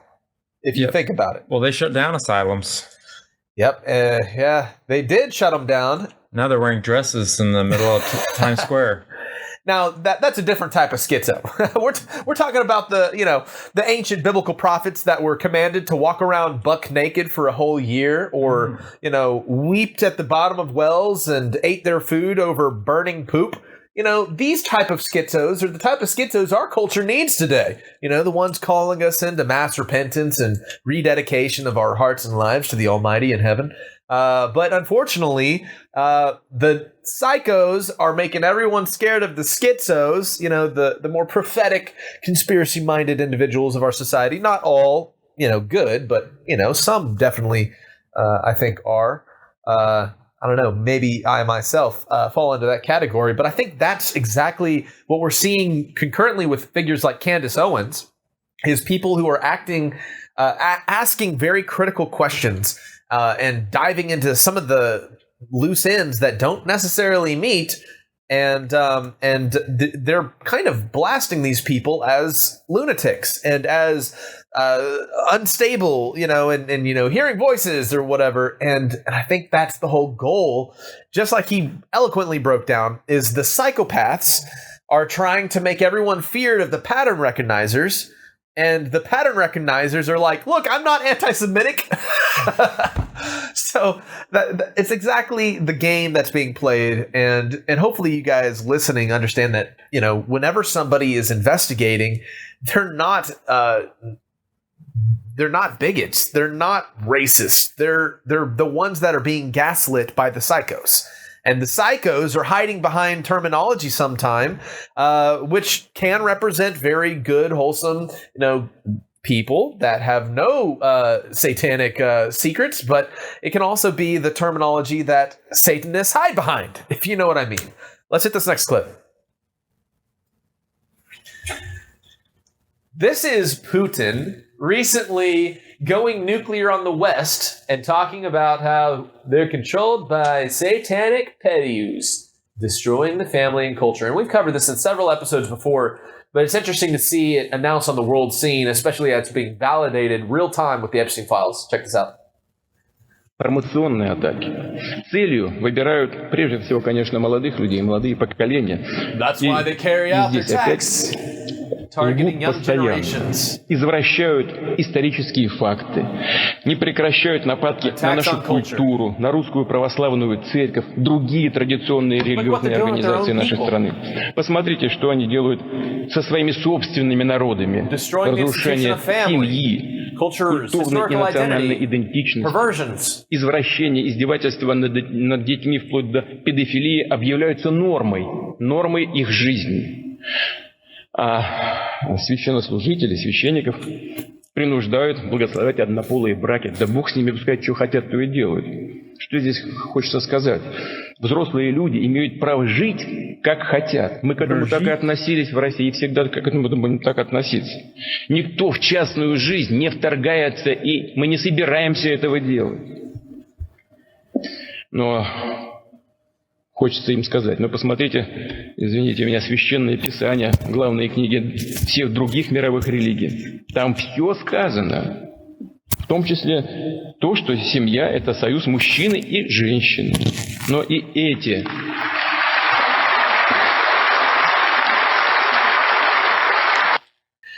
I know we've showed that clip multiple times. It's actually from several years back. But why is it interesting? Well, because the very people that Putin was describing in that description that are pushing this ideological warfare on our culture are the same people that are going, Ukraine, let's make our profile picture, blue and yellow, and these are the same people that are saying, oh, Putin is trying to force out liberal ideology from Ukraine.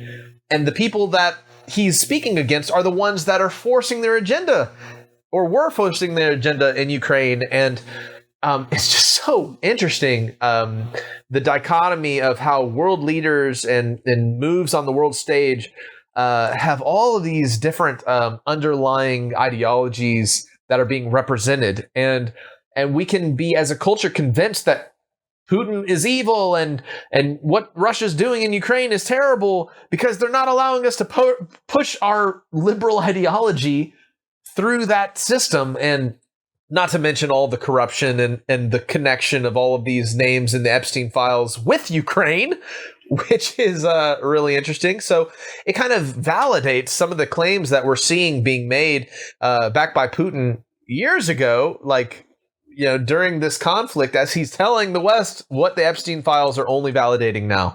Let's watch this next clip.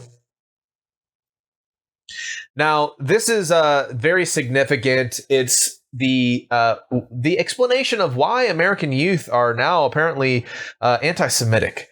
And so I think this is significant because there is seemingly a weaponization of this claim against people who want to just uncover the truth of certain topics, not to take away from the fact that there are definitely bigots and racists, but not everybody is, and not everybody can be labeled as such if they're just a critical thinker. So let's be careful. Let's hear what he has to say about this generation. Mike Huckabee. There's a difference between dumb and ignorant. Dumb is that a person cannot process information. They just don't have the capacity. They don't have an operating system, if I put it in computer language. Ignorance is that the data isn't there. What we're dealing with is not an operating system problem. It's a data problem. We have not downloaded the proper data, the true data into the minds of younger people. And we've assumed that they're going to grow up intellectually curious and intellectually honest, and that they will look for themselves, but they're not. That's the problem. They're not looking. They're taking at face value what some podcaster says, and the result is absolutely dangerous. Yes. We're dangerous. The result is dangerous, Jeremiah. But I think what we need to clarify here is that you should never take anybody at face value. Any claim about any group of people or individual to make an assumption is not wise. But sometimes to operate in the conspiracy world, that's how you make connections, is by making assumptions. So it is a slippery slope. But also, do you see the political lobbying that's happening, which is discrediting people that are bringing forth very interesting discrepancies, and they're being blacklisted because they're questioning the official narrative. And I think the next generation, our younger generation that we're trying to reach, we're willing to entertain the conspiracy theorist. We're willing to entertain the assumption. And I think that's why they think we're dangerous, because we're not just buying the official narrative. And that's the whole point. So let's hit this next clip here. So moving on this topic, Elon Musk is announcing a redirection away from his first officially stated goal for SpaceX, which is to bring us to Mars. And they're backpedaling a little bit and saying the next step is not Mars, it's actually the moon. And which, if we get back there first, that'd be great. I know, right? We haven't been to the moon, allegedly, for like nearly 60 years, 50 years. And yet now we're seeing the can kicked down the road even further.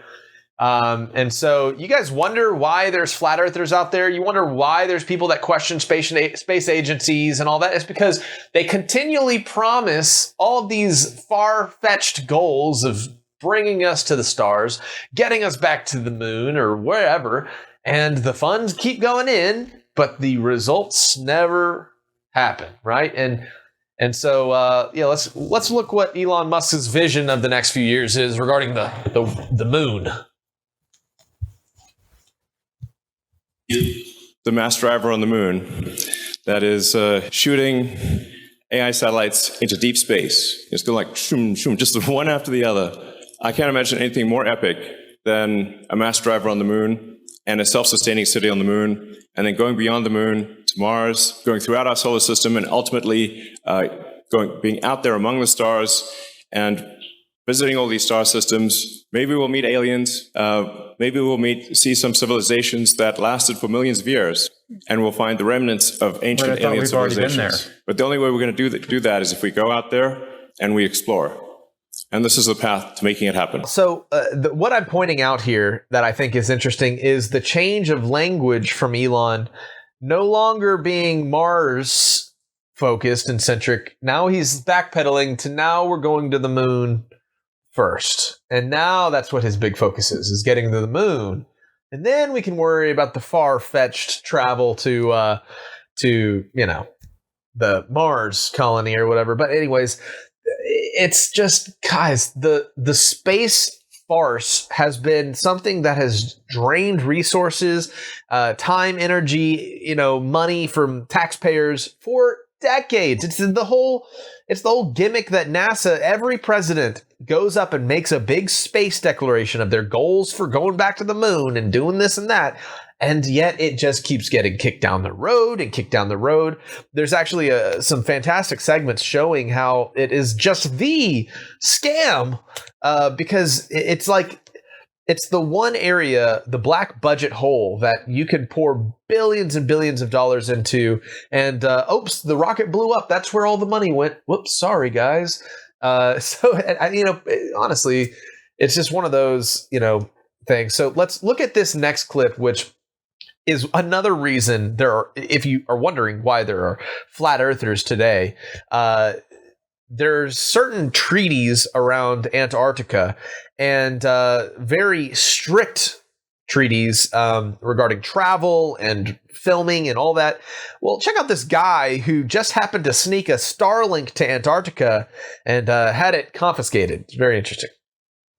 One of the first people to apparently go down there independently, stream. But I'm kind of questioning this based on, our information regarding the final experiment and our buddy Whitsitt who was down there. And, how were they doing how did this guy get in trouble and they didn't when they were, I think, doing the same thing? But anyways, let's play this clip and see what happened to this guy who streamed against the rules.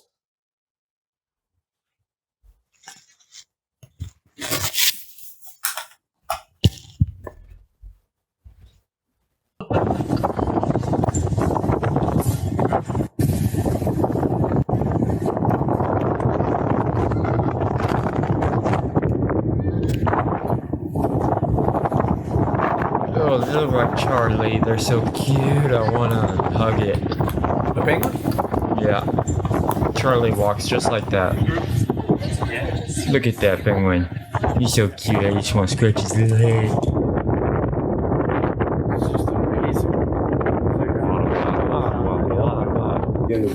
Okay, cool. It's not such devices. They're not anything that's related to the internet connection. Cybersecurity is completely forbidden. Really? So no one's allowed to have a Starlink? Nope. Not even a single piece of internet. Really? On land? That is not secure. Is that for all of it? I'm just asking questions. I'm not arguing with you. For all of Antarctica? Yeah. Okay. For all. All time. Not only this ship, all the ships around, and especially this one, we have cybersecurity. We have he definitely knew. Unfortunately, right? We cannot let you. Right, bring it on land. It's like what I want to do with the Helen Keller ship in Antarctica. Yeah, for everybody. Okay. But our procedures are very strict, and such devices they are not allowed, unfortunately. Yeah, no. That's fine. Thank you for informing us. I apologize if there was any issue. I just didn't. I didn't see any problem with it online when I was researching and stuff, but you're the captain. Okay. Thank you so much. Sorry for taking you away from your station. I apologize. Hello. Looking for me or? Not really. Oh, okay. I just thought so. I just want to tell you that it's not nice that we stream us online. So just for your information, we have no more internet access from now. For the rest of the cruise. Okay, can I turn off my stream then? Because I need 2 minutes to turn off my server. No, your internet is gone. Oh, I can't.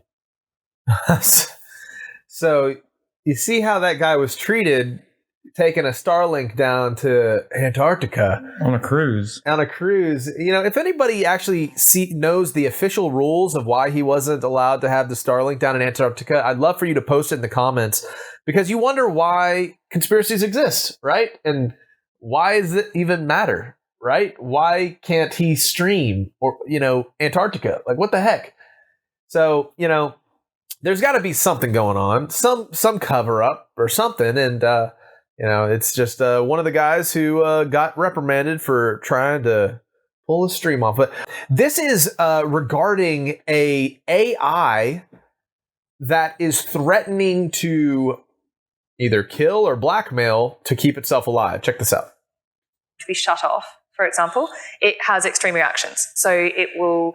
This is Claude, I believe. Published research saying it could blackmail the engineer that's going to shut it off if given the opportunity to do so, etc. Ready to kill someone, wasn't it? I'm not sure if it was Claude or someone else. But, Yes. So this is obviously massively concerning, and this is the point I was making about kind of needing to progress research on alignment, which is this topic, this area, which is, how aligned are the model's values across the whole distribution, including in stress scenarios, to the point where if you've got this model out in the public and it's taking agentic action, you can be sure it's not going to do something like that. Very interesting. Hey, Opa, Jeremiah, did you guys ever see iRobot? A long time ago. Yeah. Oh yeah, I've seen it. Will Smith, famous movie, and in the movie it had like these laws. They were like the 3 laws of robot kind or something, and that's what the AI had to agree to exist, and that's how they protected the sanctity of human life or something. Can you imagine getting a robot in your home that works for you, and one day you're like, all right, buddy, I'm gonna turn you off for good and pack your bags. You're going to the dump. And the AI robot's like, no, you may not press my off button. Yeah, I'm going to become your master before that happens.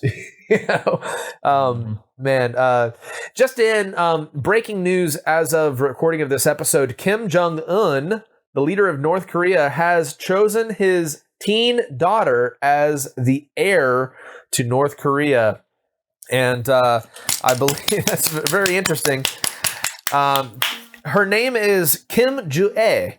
And so Kim Ju-ae, who's believed to be 13, has in recent months been pictured beside her father in a high-profile event, and he's selected her as the heir. So Ju-ae is apparently the only known child of Kim Jong-un and his wife, Ri Sol-ju. Jew? Yes, Ri Sol-ju. Yes. Resale-ju. Resale-ju. Yes. They resale. Well, yeah, Ju-ae, Ju-ae is going to be the leader of North Korea coming soon. She's 13 now, but same age as a bat mitzvah. So my heart goes out to that. Okay.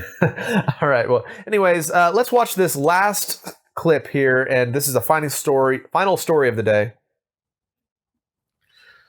It was a funny announcement, and I'm gonna say during our live stream this Sunday, we're gonna break down the typology and the signaling that was featured in the Bad Bunny performance. It's all tied to the coming Antichrist and the New World Order and all this kind of stuff. Really interesting. Little Light Studios, Candid Truths. Mikey Jenny did a fantastic breakdown out of it.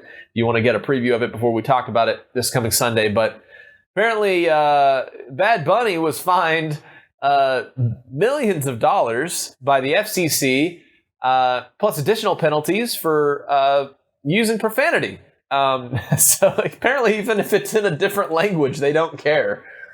Yep. So I thought that was kind of interesting. That is. But this is just what you would see covered in the mainstream. Now, if you want to check out our exclusive breakdown, looking into the meaning behind the halftime show, and we'll maybe look into the TPUSA stuff a little bit as well in this coming Sunday live stream. So be sure to be there. And make sure to like and subscribe. And that's all the news for this week, Jeremiah. Back to you. All right, thanks, man. We've still got a great Opus Corner and History's Mysteries coming up. So now a quick look at my new book, Charlie's Big Adventures, The Hunt for Bigfoot. What if curiosity was the real adventure? Join Charlie, Bubba, and their new friend Juliet in Charlie's Big Adventures, The Hunt for Bigfoot, a cozy, rhyming children's story that inspires kids to think for themselves, ask questions, and work together. No fear, no heavy agendas, just imagination, strong morals, and love for discovery. Perfect for ages 4 to 8, and especially loved by homeschool families, parents, grandparents, and anyone who enjoys reading with the kids that they love. Charlie's Big Adventures, The Hunt for Bigfoot, available now on Amazon.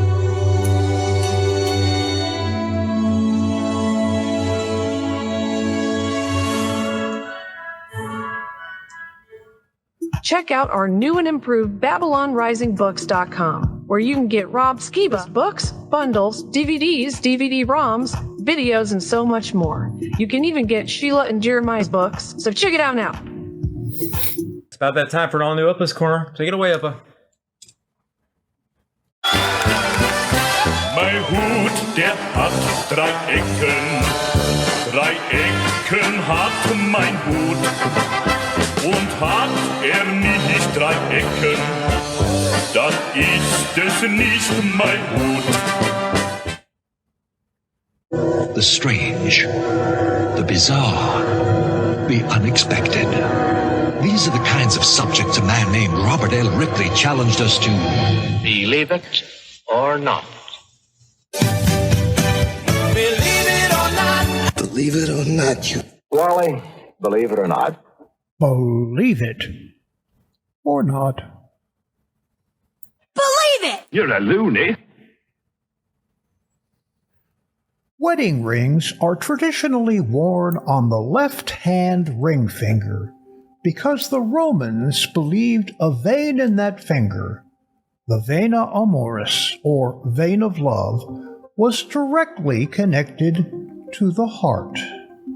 Believe it or not. Aren't all veins connected to the heart? Pablo Picasso was suspected of stealing the Mona Lisa in 1911. Believe it or not. What if he painted over it? Alcohol was invented before the wheel. Believe it or not.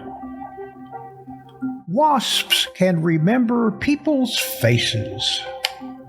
Believe it. I don't like that. Or not. No, thank you. In 1947, a Massachusetts teen found a 1943 copper penny in his school lunch change. The U.S. minted 1943 pennies in steel because of the war effort, but about 40 copper pennies were accidentally pressed and circulated. 70 years later, the rare cent sold for $204,000 at auction. Believe it or not. The final minted set of pennies sold for over $16.76 million at auction. Believe it or not. Unbelievable. For a limited time in parts of Romania, commuters could earn a free bus ticket by doing 20 squats at smart kiosks that count their moves with cameras and sensors. Believe it or not. A Fullerton, California driver handed police a Monopoly get-out-of-free card during a traffic stop. Believe it or not. In 2015, Godzilla became an official citizen of Japan. Tiny. Believe it or not. After the Louvre was robbed, it was revealed that its security password was Louvre. Believe it or not. Deep thoughts with the tie-dye rabbi. How to hold the universe inside. He said, I don't know, but I got high hopes. So come on, let's go. We went to... Watching the news this morning, I noticed that if you take the first 3 letters of Sweden and the first 3 letters of Denmark, it spells out Sweden, and the remaining letters spell out Denmark. Whoa. When bread gets old, we throw it away. When bananas get old, we make them into bread. The word bed is literally shaped like a bed. I wonder if my recorded call has ever been used for training or quality purposes. None of mine are. I get too angry. How old were you when you realized Casper the Friendly Ghost was just Richie Rich without hair and clothes? Maybe it's Richie Rich's ghost. Why is it when babies are learning to talk, one of the first things we want to teach them is the sounds animals make? I'm from the water out of the hose generation. I'm still trying to figure out the bottled water thing. Even if you spend $1 for a 20-ounce bottle of water, that would be $6 a gallon, much more than the price of gasoline. Maybe it started with a brand named Evain. Spell that backwards. We drill with a drill. We hammer with a hammer. We shovel with a shovel. We mop with a mop. But with a broom, we sweep?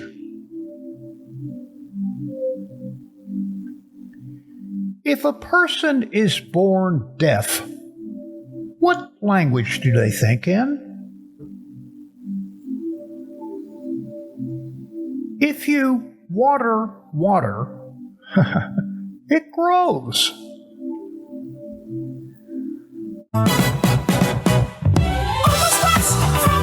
Opus blast from the past. Opus blast from the past. Opus blast from the past.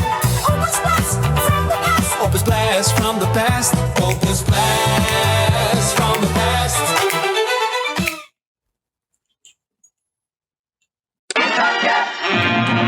The indisputable leader of the gang.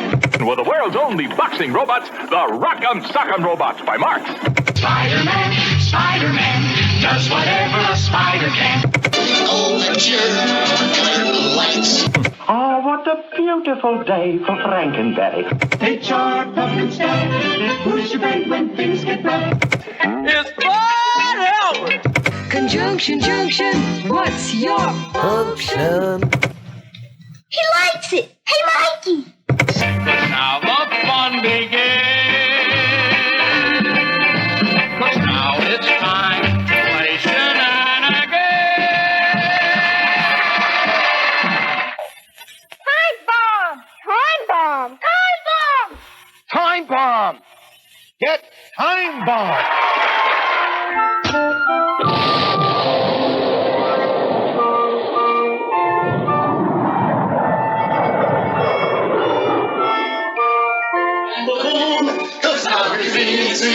A whole half hour. I'll play this hard too.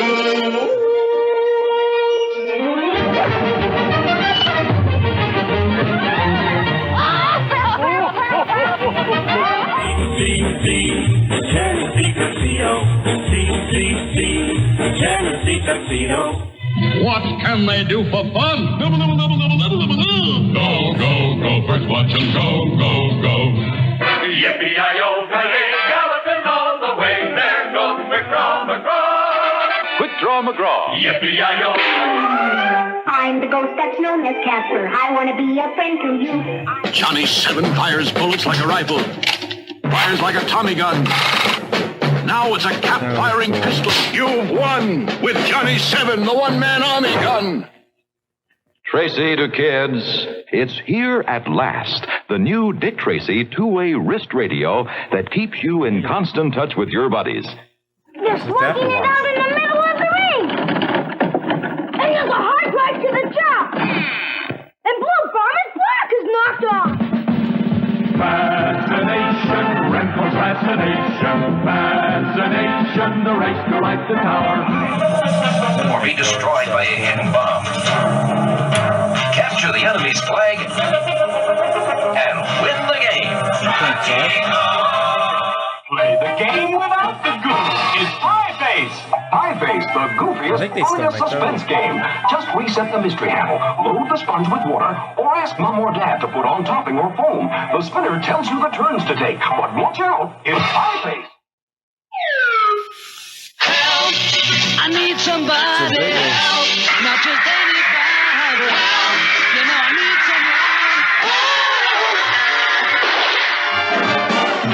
Yes, he's the chief, he's the king, but above everything, he's the most tip-top, top cat. It's loony and goony and practically swoony. You'll shake and you'll quake at the sights that they make on the Milton the Monster Show.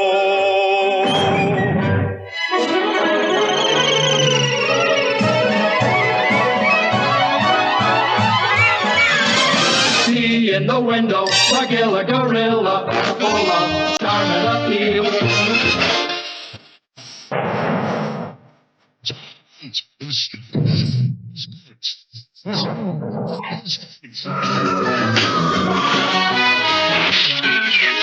What an agent, what a squirrel, he's got the country in a whirl.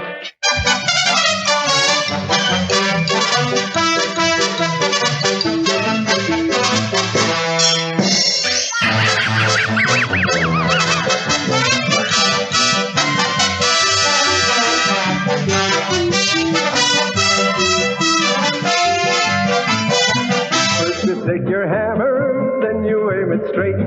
Hold it tight, swing it right. Bash! It's great. Oh, it's bash, bash, bash. Brand new Milton Bradley Day. He's here! My mystery date! Mystery date. Are you ready for your mystery date? Don't be late. It could be great. I hope I get Elvis. For your mystery date. It's Mystery Date. It's Operation Milton Bradley's goofy game for dopey doctors. Here's your patient. You take a card. Remove funny bone. Careful, if you touch the sides, you blew it, Charlie.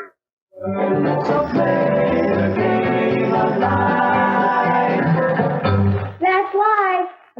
The object of booby trap is to remove the playing pieces without moving the spring bar as much as from here to here. The fewer the pieces, the more the excitement. Pop-O-Matic pops the dice. Pop a 6 and you move twice. Truffle, truffle, that's the name of Koner's Pop-O-Matic game. These are just a few of the designs that can be made with Spirograph by Kenner. Change wheels, change colors, make a million multicolored designs, each so beautiful your eyes won't believe what your hands have done. And get extra easy bake sets to make goodies all year long. Be sure it's Kenner's Easy Bake Oven. It sides with either Quake or Quisp. Or Quake. Or Quisp. 2 new cereals from Quaker. Sort of a breakfast fuse. The Electroshock Shooting Gallery by Mark. Squeeze off shot after shot with this electric rifle. Press the switch, it's a rapid-fire submachine gun. Reloads itself, too. And what a wild choice of targets. Bag a lion. Clang the bell. Rock the clown. Wind up the revolving ducks and see how good you are. 8 clanging, spinning targets. Meet the men from Super Service, facing danger just for kicks. Half a dozen super strong men who are called the Super Six. C-double-O-L, C-double-O-L Mac. Cool Mac cool. Dangerous is business. Presenting Frankenstein Jr. at the Impossibles. 10, 9, 8, 7, 6, 5, 4, 3, 2, 1, go.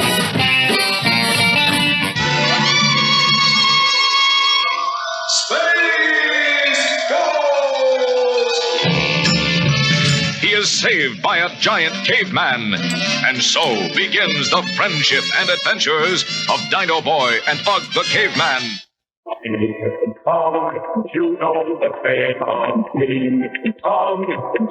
Copyright, guys. Sorry. A never-ending battle for truth, justice, and freedom with superpowers far beyond those of ordinary mortals. It's Superman, Superman!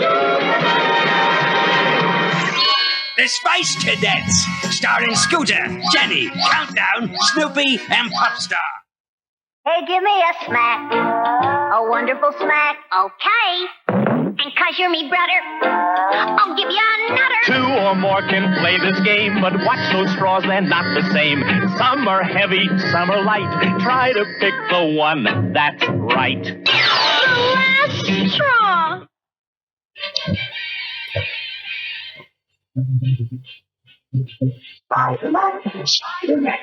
This was one of my favorite versions of Spider-Man when I was younger. I think we had it on VHS or something. I can't remember. I wonder if any of these are public domain. They'd be better than any YouTube Kids thing out today. These are all public domain now? No, not yet. That's why I had to quiet some. Copyright. What year is public domain up to? Because I know originally the Mickey Mouse.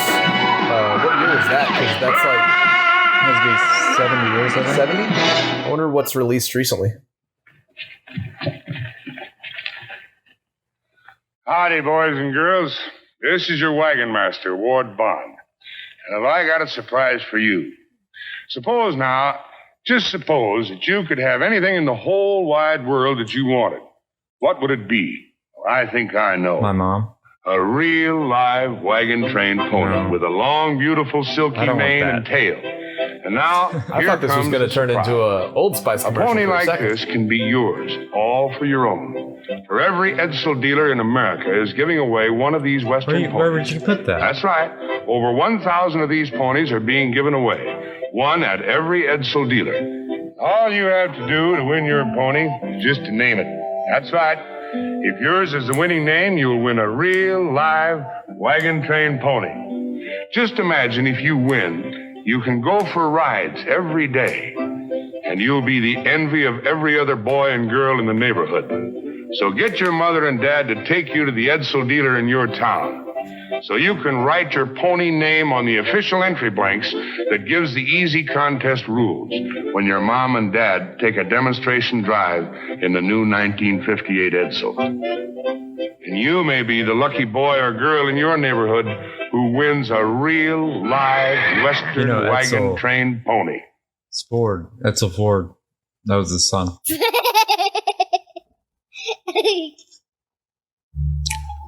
Area LI. Let's take the flying chariot to the forum and abduct a few citizens.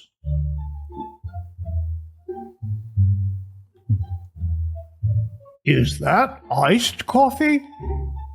It is now.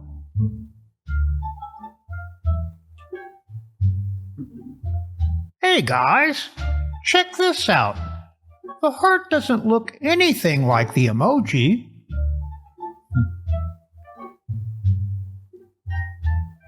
Feline Support Center. Sounds like your human is doom scrolling.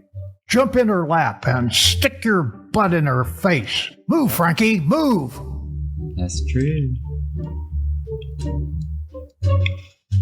Takeout. Delivery. They're showing us affection. It's not like they're trying to trip us on purpose. Oh, they are. New solution for cat owners.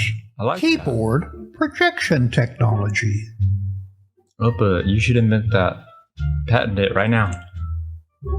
That would actually be a good idea. Here I go. Today, I'll start my day off right.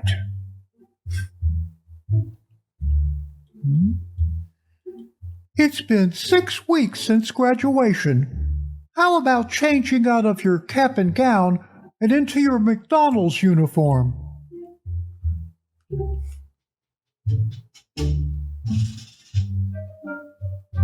Okay, you passed the fire test, the writing test, and the combat test. But now, Paleface, now you must say, toy boat 3 times real fast.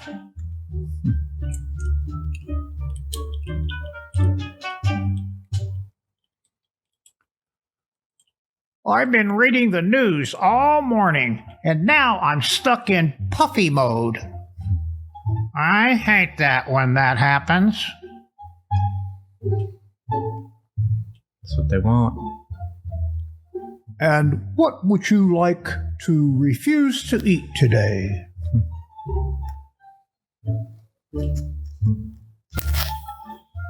You know, when you get up here, the northern lights are much less impressive.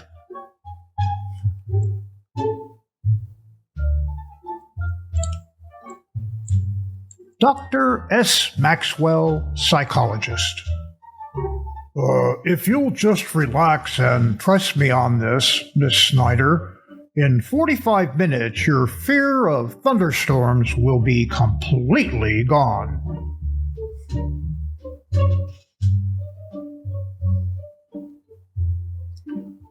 Your final exam will be to figure out how to use an analog clock and a rotary phone. Don't worry, I have written the directions for you in cursive.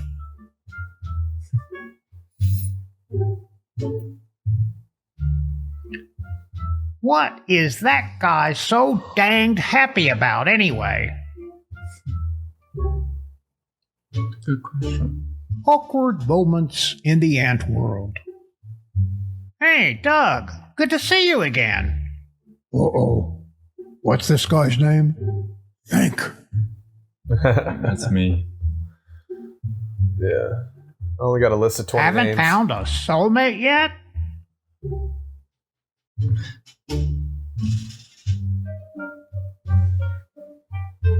Thank God I finally caught up with you. I just want to ask you, what the heck does meep mean?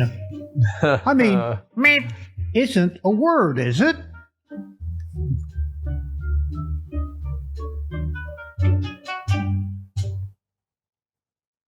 Later, when one of the monsters cranked up the volume, the party really got going.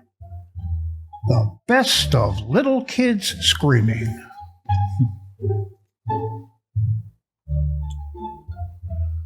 Notice. If you notice this notice, you will notice that this notice is not worth noticing.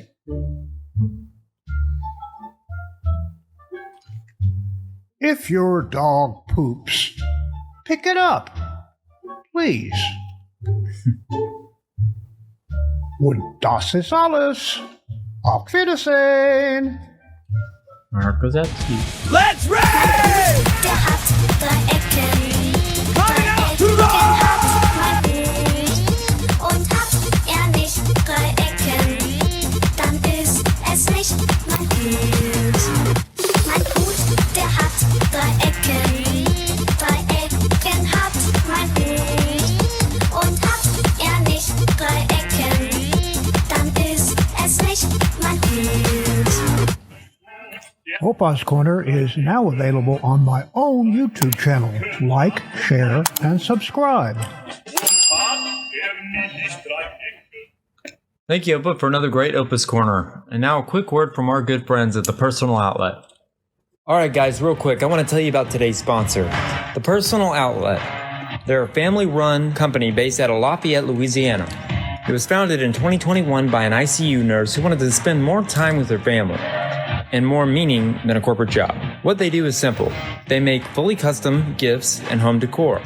Not mass-produced, no cheap stuff, made right here in the USA. And they make real quality pieces. Things like custom frame signs, door hangers, metal signs, metal nicotine containers, which are my favorite, bachelorette decor, and much more. Every item is made with care and attention to detail. They are known for their great craftsmanship and fast turnaround times. Their goal is easy to understand. They want you to open the box and say, wow. So if you're looking to get a gift that actually means something and stands out, use our custom link in the description or use code SKIBA10 at checkout for 10% off of your order. You'll be supporting a small business and people who truly care about what they make. So go show The Personal Outlet some love and tell them that we sent you. I love my nicotine container. And I will say, I'm thinking about getting a metal sign from them that is a Skiba name, and our slogan will be, we may not know how to do it, but we get it done. That's our slogan. Anyways, it's time for an all-new History's Mysteries.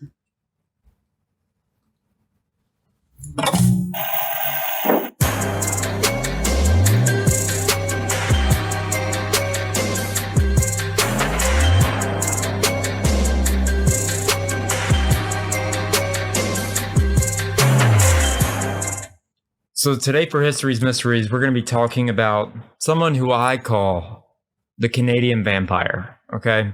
And we've talked about him before, but he has some relevance today. And the things that the Canadian vampire was doing were very evil and gross, and we'll be getting into that, trust me. But this man, his name is Peter Nygård, and he might be worse than Jeffrey Epstein. Now, let that sink in. He might be worse than Jeffrey Epstein after what we've all learned about the guy. So with this first clip, I made this myself, and it's like a little backstory. So enjoy. At Skiba News Nation, we don't chase rumors. We follow patterns. We follow documents. And we follow the truth wherever it leads. Today's story is uncomfortable. This is the story of Peter Nygård, known by some as the Canadian vampire. A powerful man, a protected man for a very long time. Peter Nygård was born in 1941 in Finland during World War II. His birth name was Pekka Juhani Raisen, something like that, okay? Europe was broken, families were fleeing chaos. His family immigrated to Canada, chasing safety and opportunity. They didn't arrive rich, they arrived rebuilding. But early on, Nygård learned something very important. Control creates power. The Empire. In 1967, he founded Nygård International, women's clothing, mass production, big contracts. But this wasn't just fashion. He controlled everything. Design, factories, labor, distribution. That level of control made him incredibly wealthy. By the 1990s, his company was worth hundreds of millions of dollars. Thousands of employees. To the public, this was a success story. The image. As the empire grew, so did the image. Long hair, flashy outfits, an ego that demanded attention. He didn't just run the brand, he became the brand. He hosted massive parties, celebrities, politicians, elites. I saw Bill Gates in there. He owned a private compound in the Bahamas called Nygård K. To admirers, he looked untouchable. To critics, this is where the nickname began, the Canadian vampire. Red flags. Because behind the image, something darker was happening.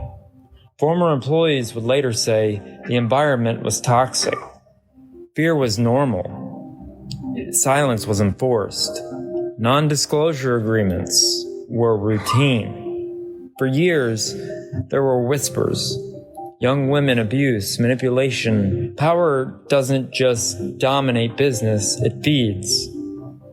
And according to accusers, so did the Canadian vampire. February 5th, 2020, the FBI raided Nygård's New York offices. In his arrest for sex trafficking, sexual assault, and racketeering, he was listed in the recent Epstein dump, and Chris Hansen gave a brief interview with Vlad TV where he was talking about his new and upcoming documentary.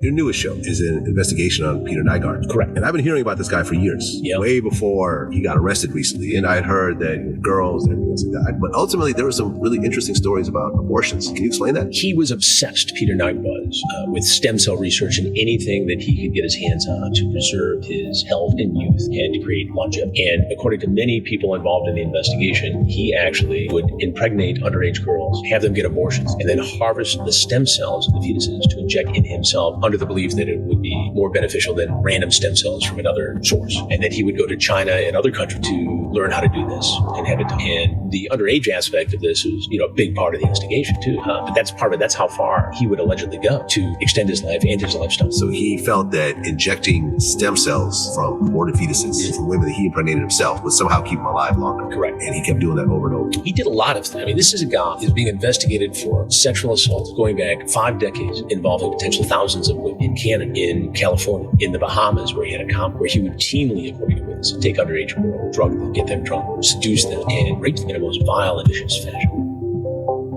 Okay. Give me your babies. I need your stem cells.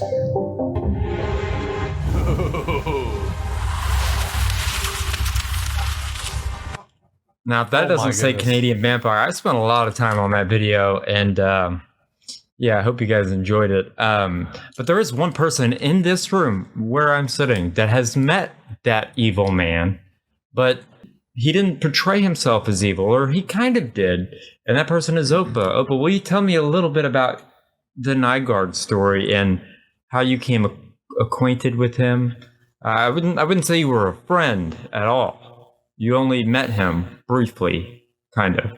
Yeah, well, it was back in the 70s and 80s, the late 70s and, late 70s and early 80s, where his background was that he was born in Finland, like my video said. In Finland, and his parents immigrated to Canada. Right.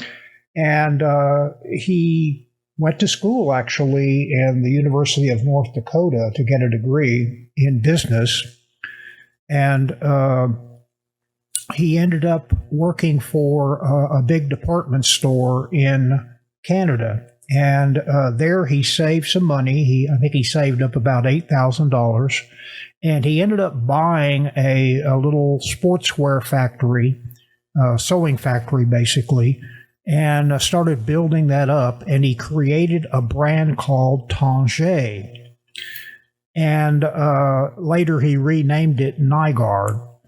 And at that particular point in time, he was considered to be a visionary. He wanted to expand this business, but he really believed in cutting-edge technology. And that's where we came in. I was part of a company that we developed a computerized system that did pattern grading and creating cutting files and markers and stuff for the apparel industry. And so the first time that I ever saw him was at one of our trade shows where he was walking down the aisle coming toward our booth, and he was in these skin-tight silk pants with all kinds of jewels and stuff on the sides of the legs, and then he had this silk shirt that was open down to his navel, and his chest hair was puffing out. He had all of these gold chains hanging around his neck, and he had two really hot girls on each arm as he was walking down the aisle. And so he came into our booth and he sat down and we started talking about our system, and we were trying to get him to purchase our computerized system. And at that time we had an executive secretary that worked in our sales department that she was also pretty hot. And so later that shout out if you're watching. Yeah, I'm just kidding. Shout out all the hotties out there. Right. later that evening, single. Later that evening, we invited him to our hospitality suite, and so he came into our hospitality suite with a couple of more different girls actually, and sat down. And we had more discussions, and he basically said in those discussions, I'll buy your system right now, but you got to throw in this girl, this executive secretary. And, at first we thought it was just a big joke and whatever. But later, as the time went on, we really started to think that the guy was serious. I'll sign the system, but you got to throw her in. And of course, we wouldn't do that. So he left, and we didn't get a signed contract or anything. And then later, our Canadian salesman thought that he had a sale. He thought he had convinced him that he was going to buy our system. So he went by his house, his mansion, and went to the door, and the servant opened the door, and he comes back in, and up at the top of stairs, he was standing there in his bathrobe, and two different girls again, were standing beside him. And so our sales guy kind of said, well, I thought we were going to sign our contract today. And he says, oh, gosh, I'm sorry. I forgot to call you. About an hour ago, I signed with your competitor. And so thanks anyway. So he left. A couple of years later, 2 or 3 years later, he ended up buying some equipment from us called PDS, Pattern Design System, where you could actually design patterns and instead of having to do it by hand.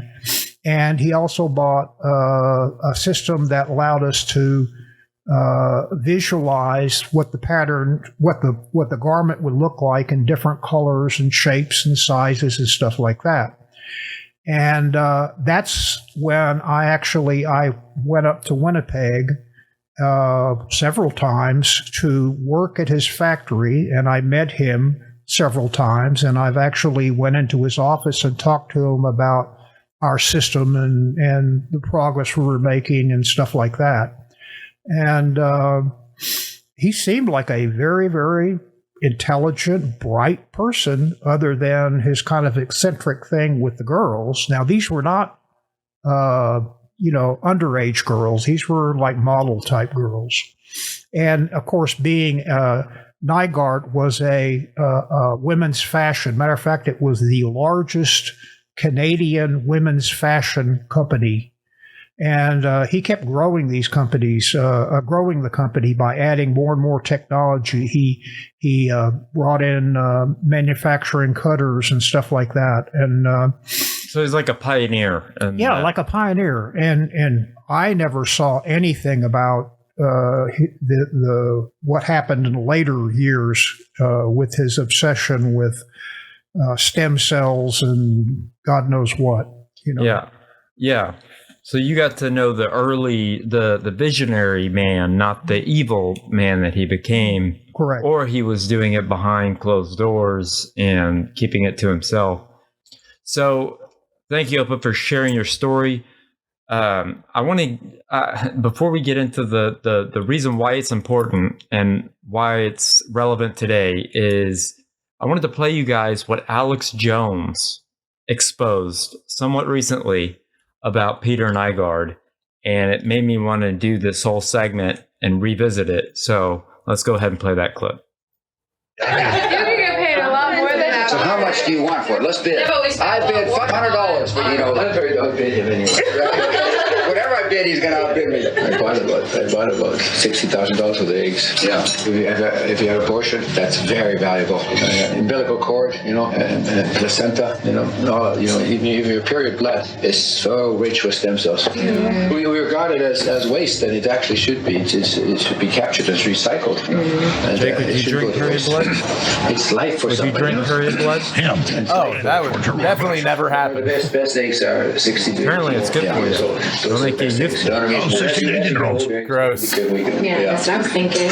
So you may not be our top candidate. No, that's fine. I think that was my business anyway.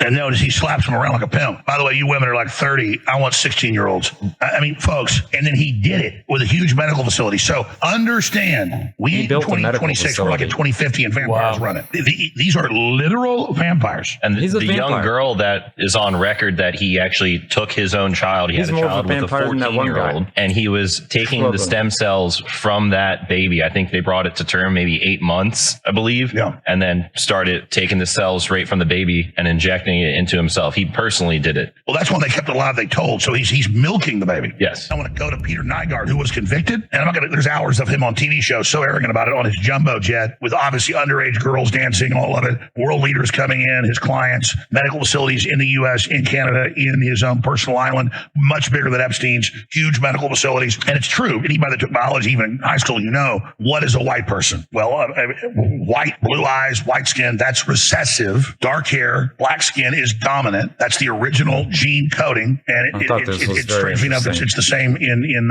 horses or cows or anything. And so, you've got a dominant cell line. And then if you impregnate a Central African woman, that's the strongest genes there are, with your genes, whether you're black or white, whatever, then your body won't reject inject it, it'll fully absorb it. This is on record. And when I say 100 times, they don't even know. It's exponential life extension. I mean, Nygård was, like 80-something years old, looked like he was 50, his body. Because he's in prison right now. Because he would get these black women pregnant. And reportedly, he bragged about it. He liked to do it personally. But most of the guys would just send their sperm and they would put it in a petri dish, get the egg fertilized, and then they would put it in these black women, and then they would kill the baby at 8 months and take its bone marrow, its blood, everything, and inject it into Nygård. He said all of this. And he was big buddies and had George Herbert Walker Bush as a client and others. So here he is with black supermodels trying to pitch them. They're all grossed out, but they would just ship in, and obviously the Caribbean's full of folks that from Africa as well. But this is what they would do, and then that's in the new emails with Epstein at Zorro Ranch admitting surrogates and girls having babies that they then signed over, and then now we have the witness reports going back over the years saying the same thing. So it's all confirmed now, and that's all in this 3 million documents.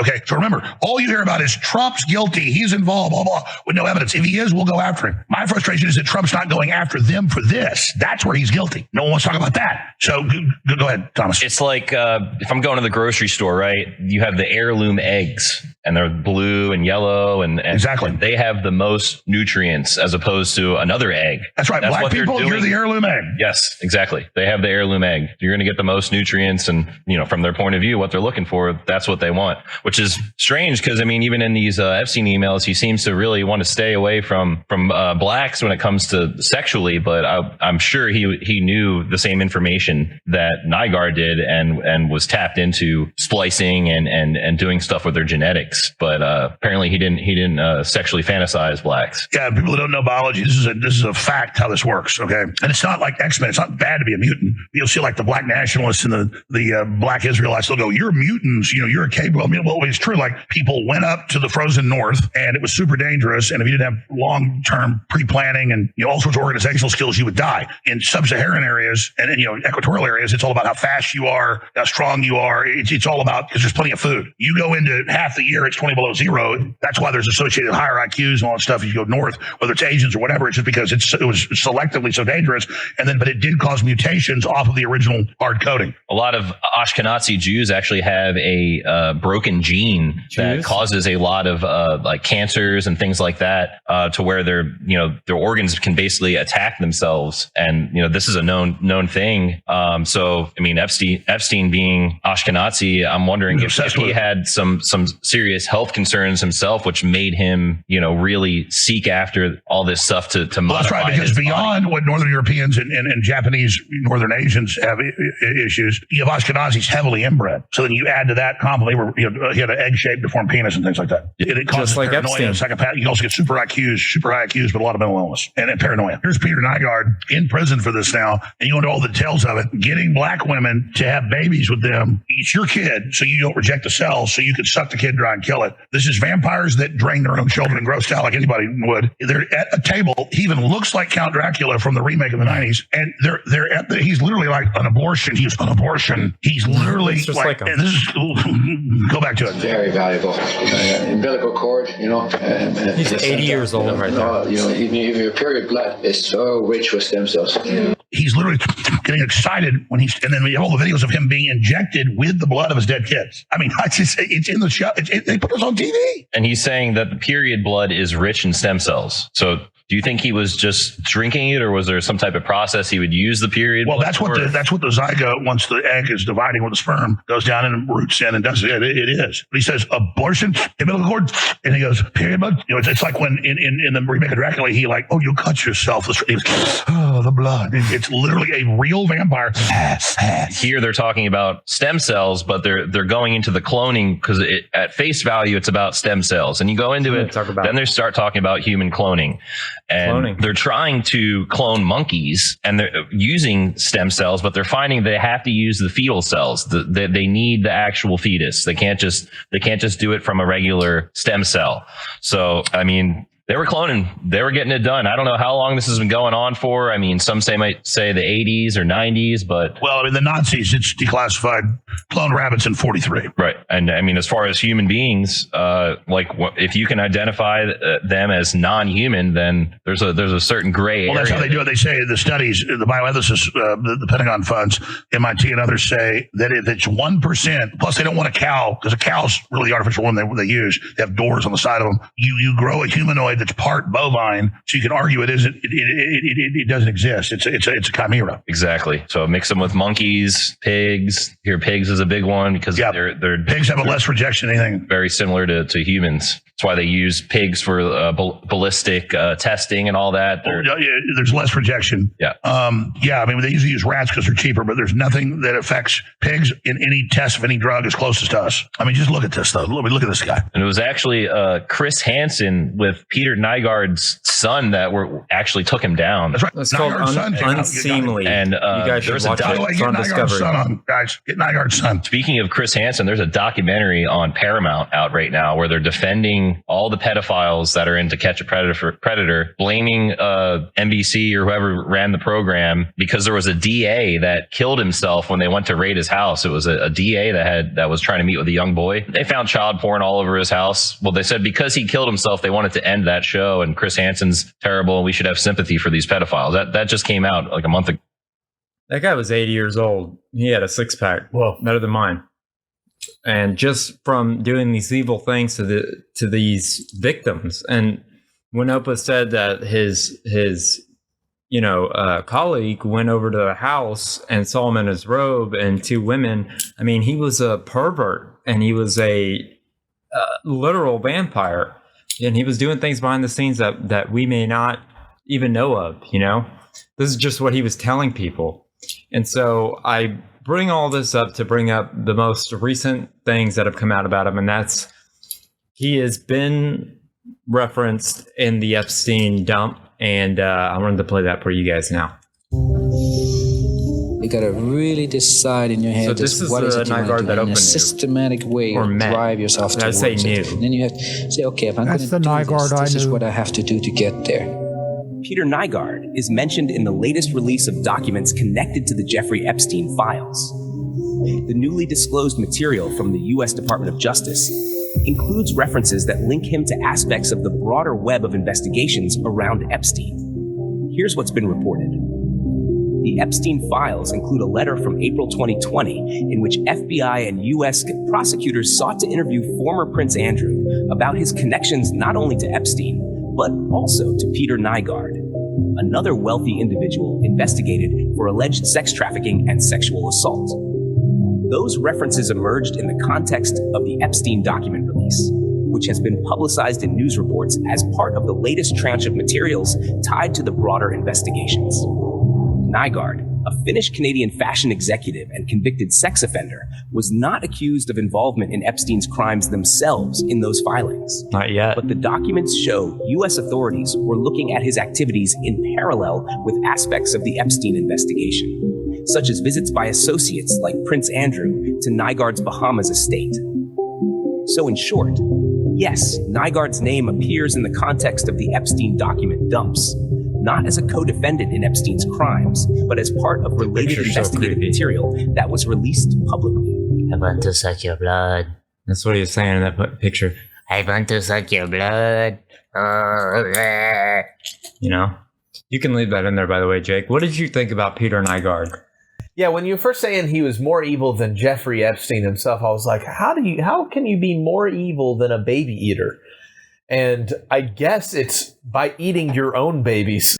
I mean, it's really terrible and disgusting, but no wonder these people were referencing Baal and Moloch, which in, the ancient Indus River Valley cults and the cults of the ancient Canaanites, the reason that they were sacrificing their infants was for wealth, prosperity, their future tenure, they were sacrificing their infants, burning them to these effigies, and that cult, that death cult, has been passed down through the ages, and guys like this, that really what it shows me is it confirms that Jeffrey Epstein wasn't the leader. He wasn't the main dude. He was simply basically an employee to all. He was a connector. He was a connector to all of these people, and he provided a service.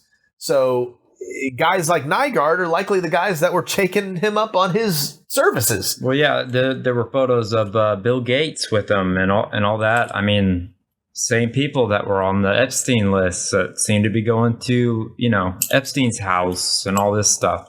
it's just creepy and crazy. And what are your thoughts, Opa? Well, I think that, Nygård actually probably started long before Epstein. And I don't know. I think that, and I don't know why all of a sudden this bright, brilliant businessman who got all kinds of awards and recognition and met the presidents and things like that turned into this evil monster that you see today. It's power. Power corrupts, right? Yep.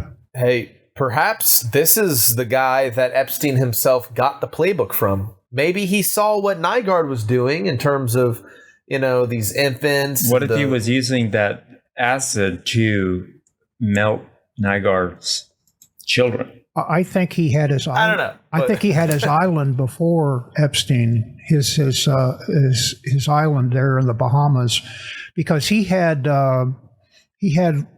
locations all around the world. He had across the world. Across the world, yeah. Sorry.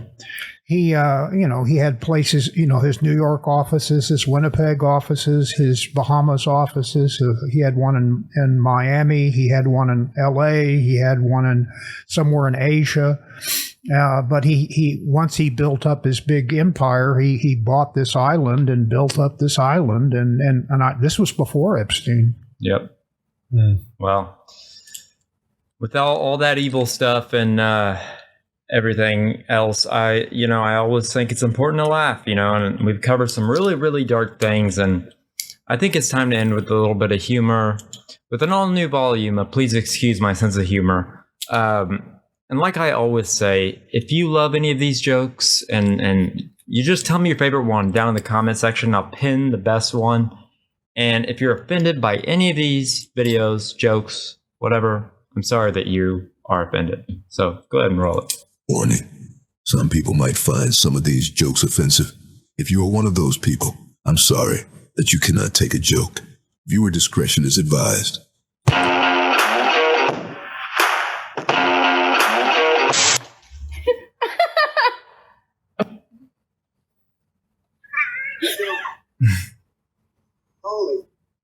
No reaction. Michael, hypothetical situation. If I died in a foreign country, let's choose Jerusalem, just because. If I died in Jerusalem and it costs $30,000 to ship me home or $500 to bury me there, what would you choose? I would pay $30,000 to ship you home. You would? I'm shocked by that. Why would you pay the $30,000 over the $500? Well, about 2,000 years ago, a man died in Jerusalem, and then 3 days later, he rose from the dead. I can't take that chance. Michael.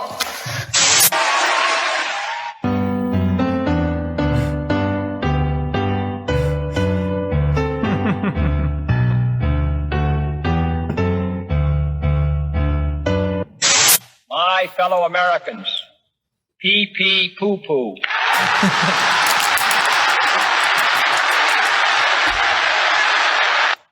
I promise you, if you come along, it will make you feel good, and it will be so much fun. I love you from the bottom of my heart. Stephen Hawking coming back from hell.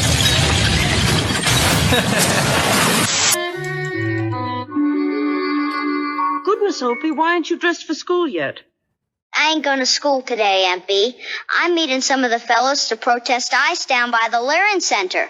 Oh, now, Opie, how many times have your father and I told you to stop hanging around a bunch of retards?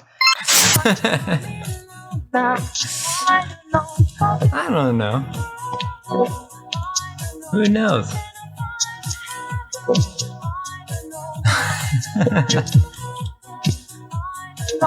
Yo no sé.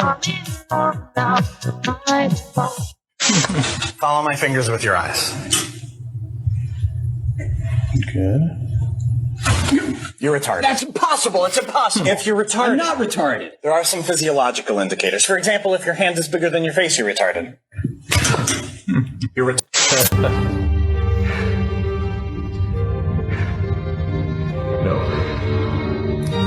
No. Why is it that wives are always expected to cook for their husbands? Like, why wouldn't it be the other way around? It's the law, babe. What do you mean the law? According to the law, all prisoners must be fed 3 meals a day. Michael, you are not a prisoner. Oh, Heinrich, nice to see you. Hey, buddy, do you know who was the happiest man in all of history? Adam. Why Adam? Because he didn't have a mother-in-law. I love my mother-in-law. Look at this. Tell me George W. Bush doesn't have the same eyes. And, I don't know, every time I see G-dubs. Oh, yeah. Come on, everybody, do it at home. Hey, Macarena. I'm starting to think the rumors are true, that Jesus was black. He's our father and he still haven't came back. Uh-huh.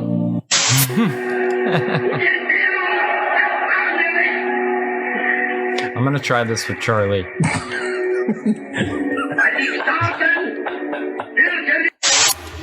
Or cats are just Nazis. What a Jews. That's the American citizenship test. Ask away. What did Martin Luther King Jr. do? What? That's one of the questions.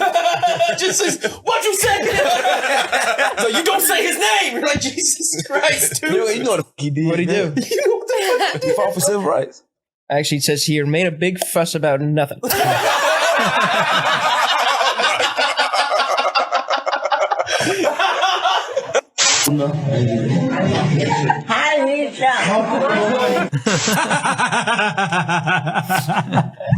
Oh no, that's terrible. Oh, you hate to see it. Hold on, little one. The world is trembling slow. I feel your heartbeat. If I fall in the sky, remember my name. I won't forget the. R.I.P. Harambe.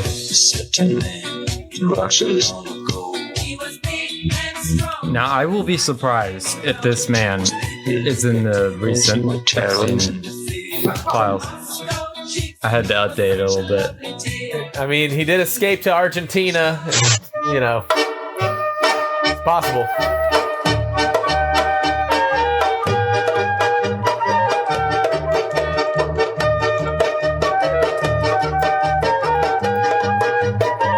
Is it your cat? See, this is what I'm saying. I think our cats are fascists, and they are the Nazis. Enhancements to the most famous Bigfoot footage of the Patterson video shows that it was actually Big Mike Obama all along. I had a dream that one time I farted and poo-poo came out my hiney hole.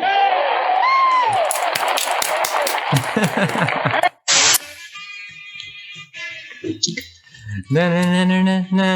The N-word. I'm doing that for copyright purposes.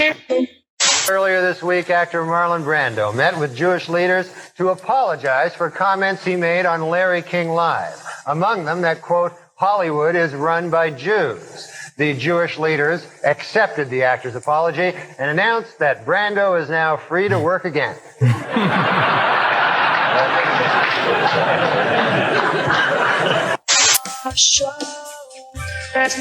When you don't get mentioned in the Epstein file. Look, he looks like a monkey. Eyes. Yeah.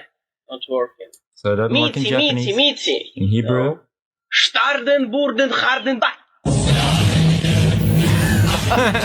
And not all the Jews. This is real. Great friends of mine. They swarm around me and they're friendly to me because they know that I'm friendly to Israel, but they don't know how I really feel about what they're doing to this country, and I have no power, no way to handle them.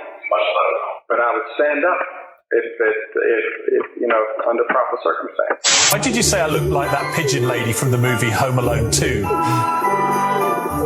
Well, because you do look like that pigeon lady, Pierce. In fact, you look exactly like that pigeon lady.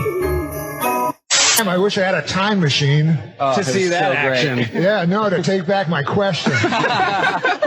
Thought you were going to say to murder Hitler. I would not. People always want to murder Hitler with their time machine, right? But then I feel if I got back there, I'd be afraid of falling under the spell of his beautiful eyes. It's true. You're locked in the gaze. Yeah, and then I join the party, knowing me. Thing. He gives you his full attention. You're like, whoa, this guy. Saturday night, Shabbat Shalom, throw it in the drunk drawer, and it was just all us. Didn't want to exterminate the Jews at the time. He wanted to expel the Jews. Can you say that again? Just the way you said. We're getting a slight increase in the number of doses that we'll be getting to the state. But you gotta, for all the bad things Dubs has done, here's the funniest. I loved his vibe. He had like a dodge a shoe kind of energy. Yeah.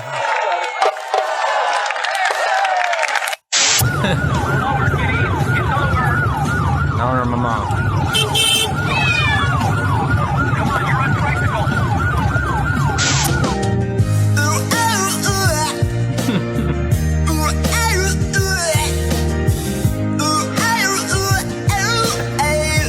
You know what happens when a Jewish guy walks into a brick wall with a full erection? What? He breaks his nose. In the old days, boom, firing squad. No, it's true. Boom, gun, bang, bing, bong. He's never shot. When we were strong, bing, and it goes quickly. Bing. Right? It's called, you're dead. You want to know what's 6 times worse than alcohol? Oh, what? What's overrated when you're in Amsterdam? What should people not do? Go to Anne Frank's house. Yeah. Well, it's just a house. It's just a house. And she's not there, Yeah, she's not. The Groypers, that Nick Fuentes group, the alt-rights, the QAnoners. Those are names you haven't heard in a while, but... Arr, goddamn Crenshaw. Can you please respect Israel? 12, 15. Oops, stepping on them. That's black. Anyway. Mr. President! Who the hell is this guy? You got the... Pokey pokey? Yeah. Are you okay? I mean, you seem... No, it works. Or, or the mom and dad. Or the neighbor. Thank you for that. He was a famous African-American baseball player. Hey, everyone. I'm Joe Biden's husband. Biden's being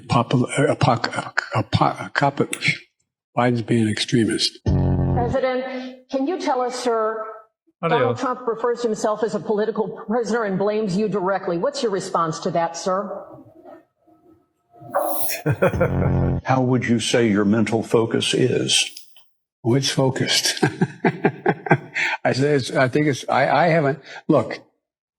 have trouble even saying to myself my own head the number of years. But now we're getting a look at the handwritten pages, and it's showing us a side of Kennedy we've never seen before. This will blow your mind. Some 2 decades before addressing crowds in West Berlin as president, John F. Kennedy wrote these 61 diary pages in the summer of 1945. Germany had just surrendered, and the 28-year-old JFK was touring Europe as a newspaper correspondent, traveling shoulder to shoulder with leaders from around the world. The young JFK's final destination, Germany, just months after the Allied victory. Already a scholar on global politics, Kennedy seemed fascinated with Hitler and his place in history, writing, "He had in him the stuff of which legends are made. And within a few years, Hitler will emerge from the hatred that surrounds him now as one of the most significant figures who ever lived." So maybe worse than Nick Fuentes, I might say. What was your favorite, Jake? I really like the Harambe musical. I think I remember that time period, and there was a lot of mourning around the death of that ape, gorilla. Mm-hmm. And man, what a spectacle! And to see it like rehashed into a culture-changing event where everybody can witness Harambe and cry again about that loss. We cried more about Harambe than people apparently are crying about eating babies now. So. Yeah. What about you, Opa? Well, I like the Kennedy one. Which one? The poo-poo. Oh, okay. It reminds me of a joke. You can tell in the next live stream. I'll work on it. All right. Well, we hope you enjoyed today's episode. Jake, thank you for another great current news as always. Open, thank you for another great Opa's Corner, and we hope you enjoyed today's episode as a whole. Stay awake, not woke, subscribe, and stay tuned. If you like what we do here on Skiba News Nation, please like and subscribe, and also share with others so we can grow the biggest truth-seeking community on the internet. Huge shout out to all of our Patreons out there. If you like bonus content, you want some extra Skiba News Nation stuff, please go to patreon.com/Skiba News Nation.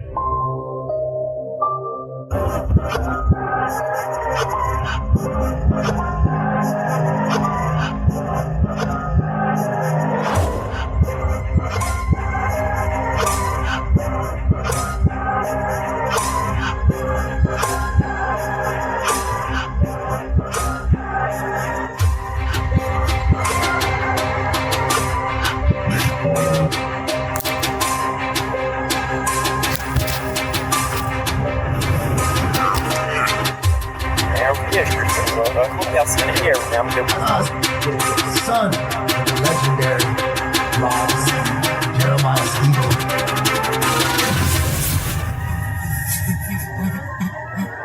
It's like they don't even want to wake up.